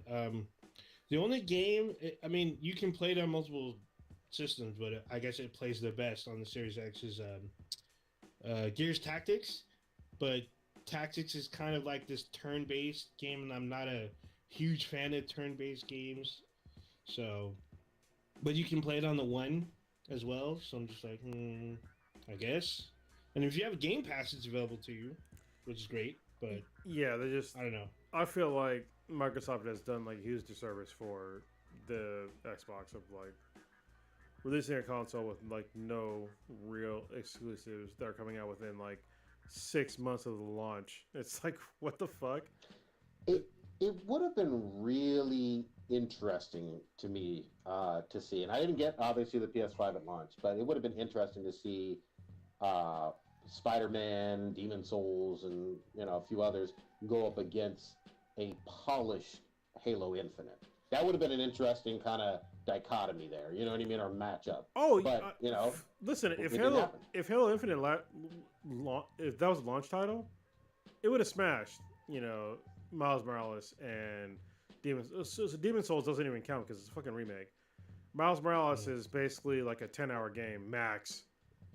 Yeah, So but I mean, but hold on. Though. It's still a PS5 game. It's a PS5 only game. yeah. No, what? No, Miles Morales? no, it's I have it not. on my It's, No, I'm it's not saying a PS4. I said Demon Souls. That's what Well, I was no, saying. but okay. yeah, Demon Souls. It's a remake though, right? So it's a remake of an old game. Yeah. So that doesn't count to me at all. Wait, you didn't count like Final Fantasy remake or Resident Evil remakes? It's as not new that games? much of a remake. It's a fuck no, not for like for a casual gamer or even like gamers in general. Remakes don't sell it that well. Like not more than a fucking. If there was a Demon Soul, if there was like a new, you know, what was it From Software? What do they call it? The name of the studio? Yeah. From Software. From Yeah. Soft. If there was a new one that came out, yeah, that'd be valid. But you give me a fucking remake. A remake is not going to sell as well as the original or some new content. It's not. I thought Final Fantasy sold really well, and I know Resident Evil 2 sold well. Resident Evil 2 did so well. Did it sell as well as like a GTA 5? Oh no. No, nothing. No, come on now. Nothing sells like a GTA 5 or Call of Duty or I mean. Well, why nothing not? sells Is it like because that. it was a new game with great content that you haven't played before? It's amazing, right? So I can tell you this: Resident Evil 2 at that time sold better than Resident Evil 5 and 6, and in fact, it might have even sold for the first few years better than Resident Evil 7, which was a new one. I mean, so there is a precedent. Yeah. Did it sell more than Borderlands 3? I don't think so. I don't think so. Yeah, I don't like think so. It's hard to say. non-remakes that are decently made content are going to sell better than remakes. That's just the way it is. So they need to make new games that are not remakes. Like, don't get me wrong, remakes are great for like nostalgia and like getting people to play. But like, if you got a badass new IP or a sequel to a game, that's always going to sell better than a fucking remake. It always is. Okay, hold on. Let me challenge you. You're telling me right now a Metal Gear Solid remake that looks clean and good wouldn't do more than the Death Stranding from 2019? No. Ooh, See, you have all right. Listen, you have an old man problem, and it's fine because I have the same old man problem. You're assuming that everybody that's gonna buy the game is the same age as you, that has this whole nostalgia kick with fucking Metal Gear Solid. They don't. I'm saying that I think the Metal Gear Solid franchise, and we did have one on PS4, and we obviously had one on PS3. I think that franchise name has a lot of name recognition, and I think that there is a hunger for a solid remake. Well, I think it would sell well. Well, no, So I think it'll sell well, but the problem is that it'll sell well for people like that. Remakes sell well for people that played it originally. Yeah, kind of. Well, I would have to say, with that IP, just like Kronos was saying, people will be more willing to buy a sequel versus a remake with that particular IP. But new IP, which was Death Stranding, versus a remake of Metal Gear Solid on the PS5. You're saying Death Stranding's numbers, which were decent, but didn't, set the world on fire. You saying Death Stranding is going to do more? Likely, yeah. Yeah. Oh, I don't know. That's kind of tricky because it depends on the content itself. Well, I mean, Death Stranding was received pretty decently, and it's a game that's not for everyone because it's really weird. You're right. You're right. Death Stranding is kind of it's a weird example. I'm not gonna say a poor example, but what I will tell you though is that most people that think of Hideo Kojima games, they're older people that play these games, and they're hardcore fans. Yeah, to be perfectly honest with you, because like most people that are like younger gamers, they don't know who the fuck Hideo Kojima is, because he makes games like once every like fucking 5 years maybe. Sure. And for me, it goes back to like Metal Gear on like the NES. That's when I first started playing these games. That's like, 30 plus years ago. I remember. Well, 30 years-ish ago. It's a long fucking time ago. And so they don't have the same sort of like loyalty that I would have for Hideo Kojima. And so, and when you're playing like these really weird like Metal Gear Solid games, they're fucking weird, and like even so was, Death Stranding was even weirder. So I think that people give his sorts of games, or even like remakes in general, they give them way more clout because we remember the originals, and so we're hyped because we want to play a remake of an original game. But people that have never played, like it's like me when I get into arguments with people like, what's the best Final Fantasy? And everybody says 7. I'm like, motherfucking no, it's 6. But nobody fucking played 6. I played 6 because at the time when it came out in America when it was 3, it was new to me. And I already played previous Final Fantasy games. But nobody has any idea what the fuck 6 was. Right? So they're not going to get excited about this shit at all because it was like totally outside of like their whole time of reference. I get that. I will say though, for the Capcom side, like these later Resident Evils, even though some of them have been remakes, have sold extremely well for the Resident Evil franchise. Like put it in that context. Yeah. Resident Evil, I agree with Resident Evil 2, did very, very well compared to Resident Evil 7, the newer one. Same generation coming out, you know what I mean? And I didn't play Resident Evil 2 back in the 90s. I think there were a lot of people who just got on board the Resident Evil games or kind of go in and out of them. I think it depends. I personally did not play any Final Fantasy until remake of 7. And I was like, okay, I kind of get at least this aspect of it, and it seems fun, and I may go back and play some of them. But every now and again, a remake can do decently well. Not all of them. Well, no, I mean, go ahead, Onage. I'm sorry. I was gonna say, I think a better example for. This sides with Cronus again. If you have Overwatch, like the 4K edition released with the console, versus you have Overwatch 2 released with the console, I would say that the sequel would sell way more than people getting just an updated version of like, because that's a more recent game. More people are more familiar with that. More people are playing that. And if you get like an updated 4K edition versus you get the sequel, more people are going to be on board with the sequel than getting like a remake. I'm with you on that, and we're going to see that. We're going to see that sticking with Blizzard. Like we're going to see a remake of Diablo 2, and then I think maybe a year later we're going to see Diablo 4. I'm almost positive Diablo 4 is going to sell better than the remake of Diablo 2, even though Diablo 2 is a classic and beloved. Totally get you on that. And then I got to fight Stitch tooth and nail about Mass Effect. Like Mass Effect, the Legendary Edition is out next month. You're gonna get all 3 plus all the content. I suspect it will sell decently, but it's probably not gonna do super stellar numbers like like a Call of Duty or anything like that. I would hope, and we'll have to go inside the numbers maybe in a couple months. I would hope that trilogy bundle, whatever, would hopefully sell better than Andromeda. But I could be wrong. I would hope so too, because Andromeda didn't do all that great. A lot of people abandoned it pretty quick. But you're talking about. Oh, it's for a reason though. The game was fucked up. I need to go back and play it. Well, yeah, of course, of course. I get that. I'm just saying, But again, that game has a legacy, like both of y'all were saying. I mean, imagine a lot of people are going to be able to play the first one with updated controls.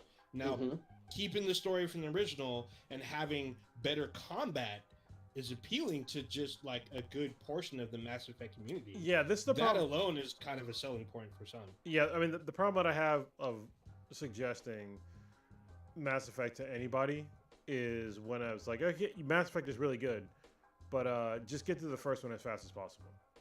That's what I tell them. Like, just like the controls are fucking dog shit, but the story is good. But it's also it's like saying that I don't even know how to fucking put it in like other terms, but it's just like just get through it and deal with it for like so you can bust it out at the end. It's just like I don't know. You want to get fucked with this spiked dick to bust it out? The controls are terrible. I will say this. I played it. I want to say maybe 2 or 3 years after launch, somewhere in that kind of vicinity. It was still in the aughts or whatever. For its time, it didn't feel as dog shit as it feels now. Like, you know what I mean? Like, just to put it into context, like sometimes you go back and play games from the mid 2000s, and they don't feel good right now. You know, You're talking especially from about shooters. the first one? The first one. Wasn't that 06, 07? It was Oh, so bad. 07. Okay, yeah. I mean, go back and play some 07 games. I did. Some of them, not all, some of them got some shitty controls, you know, by today's standards. You know? Yeah, for sure. Yeah, well, to be able to play something with updated controls, I'm just like, holy shit, this could be it, you know. But yeah, well, and the problem is like when you talk about old school controls and especially like first person shooters or even third person shooters, is that you recognize when you play the old ones, it's like, oh, these are the controls that survived. They survived like the gauntlet of like what works and what doesn't work, because in like the PS3 era and the Xbox 360 era, they were going through like this whole transition of like first person shooters and all this other stuff, like figuring out like what works. It first started like way back in like the Nintendo 64 days of like how do you play an FPS on a console, and it's been evolving constantly, and even until today it's still even not like they're still constantly trying to evolve upon this formula. You can go back and play Modern Warfare 1, which they released for free sometime in 2020 on PS Plus, and that one, it doesn't feel like Modern Warfare that came out in 2019 or Cold War. You know what I mean? Well, no, hold on. Well, I guess I guess I played it on the PC, so it's a little different. It does play very similar. Console. Yeah, it plays very similar, but I think that there's a lot of like extra they added into it. But the basic gameplay is pretty fucking similar. I think that Modern Warfare was like probably like it started like the gold standard with first-person shooters on modern console first-person shooters. Yeah, that was one of the gold standards. So even I went back and played a game from 2003, and like what Cronus was saying, like you can tell that what worked percolated to games that are coming out today, and what didn't. Perfect example is the Star Wars Jedi Academy game, which was like the third in the Outcast series, or like technically it's like the fourth or the fifth in that whole Kyle Katarn series. But like, man, some of that, it's a little rough, but it still works. And you can tell, I can tell like other games that are out today, they still use this kind of control scheme versus other things don't work as well. Oh yeah. So I'm just like, this is super dated. But other things work. Everything else works pretty well. Everything is going to feel dated 10 years from now. Period. You know, in 2031, 2041, games from today are going to feel dated. I promise you. It's still going to happen. Oh, yeah. I'll have my augmented reality waifu in 2031. There's going to be a new thing. Way different. Have you guys seen the new PlayStation VR controllers? Yeah. Oh, the ones that look like gloves type things? Those things? Yeah. The ones that wrap around your hand? Yeah. Yeah, I mean, they're not gloves, but I mean, there's like a halo around your hand. Yeah, but they have like the glove kind of design, even though they're not. They have the weird like little thumb things attached to your hand. Yeah, which this is the way it needs to be. Like we need to have modern, and I love the fact they're putting haptic feedbacks in the PlayStation controllers. I'll probably buy the next PlayStation VR. I have like the old school like Vive VR, but I haven't plugged it in like forever. I need to. Probably it's gonna seem dated now because it was like years ago, probably like 5 years ago. So I'll buy the next PSVR for the PS5 and see how that works. So the new controllers look great. As somebody that has played like a lot of VR games, they look like everything that I want, and having the haptic feedback seems pretty incredible. So I hope they release like the specs of the actual headset. I expect something of 4 or 8K in there, and I expect it to not be cheap. So yeah, it might cost as much as the console. Ooh. Yep, I wouldn't be surprised. All right, guys. I know we still have stuff, but let's wrap this on up. I want to save a few things. Hopefully, we have a full cast maybe next time. Unless we have any beat and B's. Hold on, real quick. We need to have Blue on for like maybe 5 minutes next week. Jesus Christ, it's bothering me. Oh yeah. I feel like I feel like somebody that can't keep a secret. You know, Hold it in. Hold it in. yeah, Deep Yeah. breath. give us Deep 5 minutes, breath. Blue. 5 minutes. Yeah. Hopefully next week. Stay tuned. All right. Old Ninja, what you got popping this week? So I'm looking forward to watching more Falcon and the Winter Soldier, because that will be oh,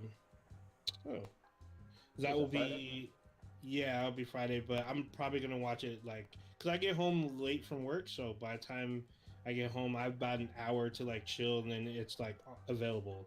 So I'll probably watch it as soon as it drops. Um, So I guess, like I said, there's more content for Avengers. I mean, I have the game. The content's free, so I might as Gonna well get Black just Panther, right? boot up and. No, it's Hawkeye. No. But Black Panther's Yeah, no, no. Black Panther is coming Black, too. yeah, Black Panther's coming. So they release. I actually sent this to Prodigy. They Those have are a bullshit. timeline of all the content that's coming. Wait a minute. Hold on, motherfucker. A What? timeline has hard dates. I didn't see hard dates on that motherfucker. Did Oh you? no. There's hard dates except for the Wakanda stuff. Okay. It just says summer of 2021. All Everything right. else has hard dates. So All there's the right. Wakanda stuff, and They then should have there's just- the thing at the bottom. They put down at the They bottom. said- It'll be released so when you Yeah. get reparations. Yeah, exactly. We feel God like it. dang. So yeah, there's that, and then since I've already seen this, I've known people that have watched the Snyder Cut more than once, but I'm probably just gonna, just stick with the Falcon and Winter Soldier. I guess the DC TV on CW is back. Some of the stuff is ending actually kind of quick. Like this is the final season of Supergirl. This will be the final season of Black Lightning. So I've been keeping up with those. Probably gonna catch up a little bit on some of those, and then try to do a little bit of gaming because I didn't do a whole lot last weekend. So that's kind of about it. Oh, I'm probably gonna go to the beach actually because it's been warm. So yeah. Warm and windy. All right, Cronus, what you got? Oh, all right. So I need to get my second shot of the COVID-19 vaccine. Worst comes to worst, I will take another fucking day trip, I guess, to San Diego on the 30th or some shit to go down. But I'm trying to get it more locally because San Diego's not close to me. But yeah, I'm trying to get my second dose of the vaccine, and then get back to like some normalcy because yeah, it's been pretty insane. So everybody that needs to get, I feel like we need to do an episode or maybe like a fucking short of like why you should get the vaccine. Cause I feel like there's like too much misinformation out there, like not getting the vaccine, and people misunderstand efficacy rates and all this other shit. And people don't seem to understand that nobody's died from the fucking vaccine. Nobody has been hospitalized or died from COVID-19 after they got the vaccine.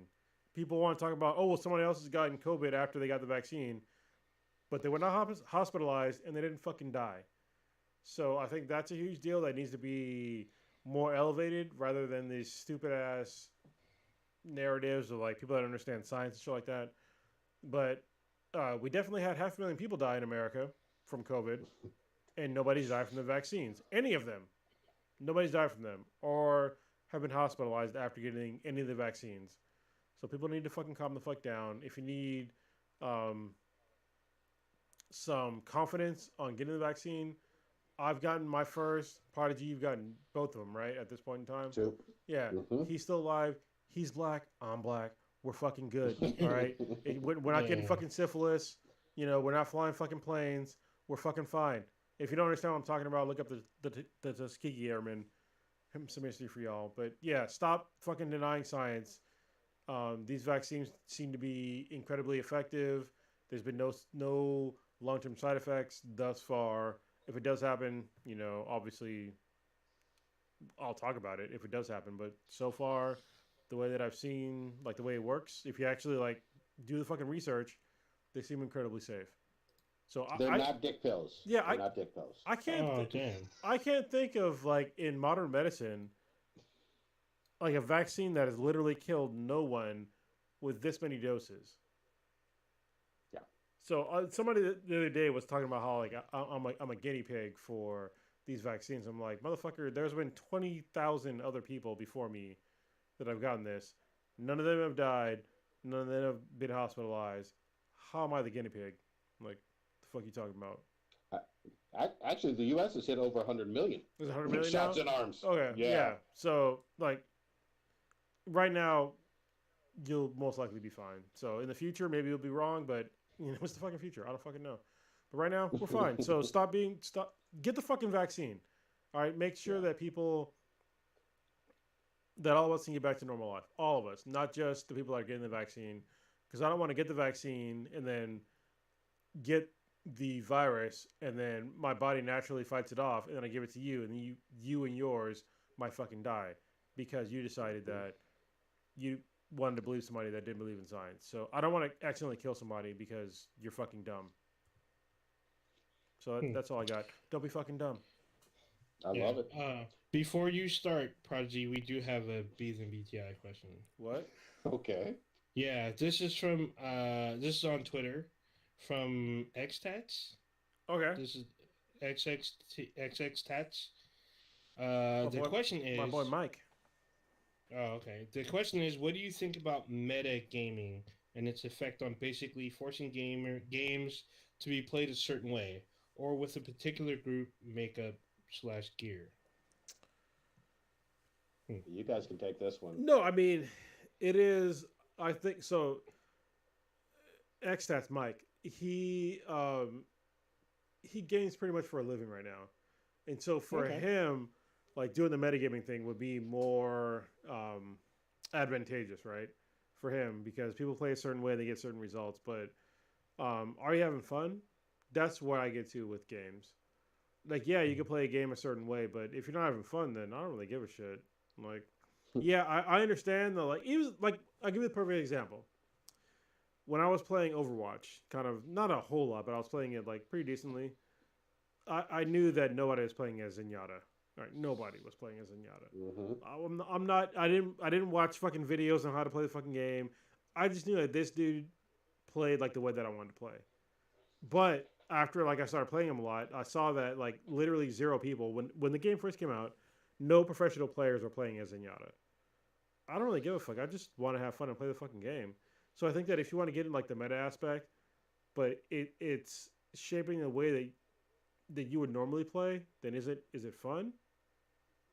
But at the same time, I'm not getting paid to fucking play games. You are. I'm not. So yeah. Zenyatta was like Zangief, old school Street Fighter 2. But I got a bunch of There kills. were no Zangief players, but it's like there were few and far between. You fucking know it. Yeah. Especially in arcades. Yep. There was far less people. But once the people that knew how to play them, with Zangief would fuck your world up so fucking hard. I had good stats when I was playing as Zenyatta when I was playing Overwatch. So I remember. Yeah, you were supporting and killing. All right. Well, did you have anything on that one, Old Ginger? No, I'm not. I think he covered it all. Good enough. All right. For me, I am desperately still trying to find the Blu-ray. I'll have to look online a little bit more, and the actual release date for this Interspecies Review is Blu-ray. I got to support the awesomeness of all of that hentai. But what if they have an OnlyFans page? Though? Then I'm supporting. I'm dropping dollar bills. I'm slanging them out there. Why did you know what I'm thinking about? There's gonna be someday where like our kids watch this. I'm sure my oldest daughter watches this, and she's just like, "What?" And she looks it up. She's like, "Oh my god." Like, what the fuck? Oh man. Listen, I will tell you this. Like my son was like, Dad, what's this redo of Healer? That one's not for you. Even the censored version, that ain't for you, kid. What is LeBlue Girl? Like, why are they tentacles? Where are they going? What the fuck is going on here? No, you stick to Digimon. You stick to fucking Pokemon. Don't go in these waters. Yeah. Dad, why is Bible black? Yeah. God, oh my God! That every time someone says Bible black, I just think back to those fucking awesome fanime hentai fucking panels. Well, I think I think the Blue Girl and like Bible Black, they have like some of the best. Like when you talk about like Fuda animes. Those are some of the Oh best. yeah, Like seriously, some of the best. yeah. And don't forget Wicked City. Come on now, Yeah. Oh with that Spider yeah. Girl. Yeah. She acid fucking pussy juice. Like the Oh spider. god. Yeah. My favorite thing about those, goddamn, I know we're going down memory lane, but like you didn't know what to fucking expect, and even if you got with like an anime fan that was like, "Hey, we're going to put on this VHS," you were just like, "Okay, I've seen fucking Dragon Ball," and then you're like, "Oh shit, Yeah. this ain't Dragon Ball. What the fuck's she doing with that spider pussy? God damn, Yeah. Whew. Yeah. Back in the Oh '90s, man, like watching anime was like it was like literally getting the VHS. This is just porn in general, but it's just like yep, getting like the VHS tapes and the magazines, like not knowing what the fuck you're gonna see. never, You never can't. knew. People are so fucking spoiled today. When you go search porn, you search for what the fuck you want. Back in the day, you just got a magazine where you hoped you got what you wanted, or the magazine or VHS tape would shape what you would like as an adult. Yeah, So exactly. yeah, that's the way it was. Hustler magazine changed more lives than they get credit for. That's why I gave that shout out to Larry Flint and shit. Yeah. You know what I mean? R.I.P. Like he had kidney shots on there, interracial kidney shots on there, man. At a time when it was dangerous. Okay, really hyped for Godzilla and King Kong versus King Kong next week. So I want to get into that. And other than that, man, I got Friday off. I'm gonna try to literally go for a fucking nice long goddamn walk, and my backyard is coming together. We're gonna have that garden party hopefully sometime this summer. And we got your same dude coming through to make us a new driveway. Dude, So he works hard. So you know how I know he works hard? When he came through, he asked us like, how soon you want this to do? Well, how soon do you want, us to do this? And I was just like, whatever your schedule is. He's just like the look at his face of like, just like total at ease. I was like, yeah, Yep. like I'm not in a rush, man. Like I Yeah. know you're doing my boys shit. So Yeah. and the other person that we knows, they're like their shit. Yeah. So I'm like, I'm not in a hurry. And like he called the other day and he's like, oh, it's gonna take a little while for your place. So I'm like, it's not a big Yeah. deal, man. Like when you get time, like I'm not a fucking slave driver, like when you get a chance, when you're done with your other work, then help us out. But I'm not gonna try to force you to like speed up because it's gonna fuck up your work. Mhm. It's gonna fuck up other people's work. So Yeah. I don't like I- that happens here in California. The fact that the look in his face when I told him like, hey, it's okay. Like if it takes a while, it's fine. And he looked so relieved. And I was just like, are people really like that? Like get shit done right now during COVID? Like Yeah. what the fuck? It's so funny you say that. Me and Mishka told him the same exact thing. We were just like, "Hey, there's no rush. Yeah. Literally, we're here every 7 days a week. We're in this house, either going to school or work or whatever. So, when you find the time, come through. But anyway, I'm really excited about getting that together because I didn't have a backyard for years and years and years, and we just wanted to look nice. So, You guys are getting really pavers, right? appreciative of that. You getting pavers in your backyard? Oh yeah. We picked them out. Yeah, Nice. dude, they're gonna look fucking nice. So when old Ninja comes through to sing his Uncle Ruckus song, get that tiny microphone. All right, take us out, old Ninja. Big nostrils over yonder. All right, take us out, old Ninja. You just experienced Black and White Times Infinity, the Kidding me? biggest podcast on the internet. Check us out anywhere and everywhere you can listen to a podcast with B Then BTI. That's BTHANBTI. You can actually email us at bthenbti@gmail.com. On Amazon, we have an app that lets you go live, and we also have a Discord. Even though people are freaking out that Microsoft might buy Discord, That shit don't matter. maybe. Yeah. That's probably not gonna happen because they might go public. So we'll see. But we're on Discord, so check us out. You're gonna need an invite to be on the Discord server. So email us or at us on Twitter. Check out our official website, binheadproductions.com/BTI. And then obviously on Apple Podcasts or whatever they call it now, rate us, leave a comment. You know what? Send us some happy fucking Rona stories, like in terms of your time during the pandemic, man. We all need some uplifting shit. If you got a cool story about like some success You know what I mean? Or some good shit happening to you during recently in the pandemic, even if it's just you getting the shot and you being relieved. Send us that. You know what I mean? Yeah, please do. And then send. You can email us your OnlyFans page. We'll forward it over to the Prodigy. They'll let you know. Just no scat videos, please. No scat. Don't restrict me. No. Don't do that on me. Fuck you talking about? It's terrible. Dump them scats on there. He wanted 2 girls and 3 cups. Is what he wanted. I'm just saying. Let him have it. Oh. God damn it. If they gave me another Interspecies Reviewer season 2, I would definitely see that. You know what I mean? With some demon... Anyway, sorry. Go ahead. All right.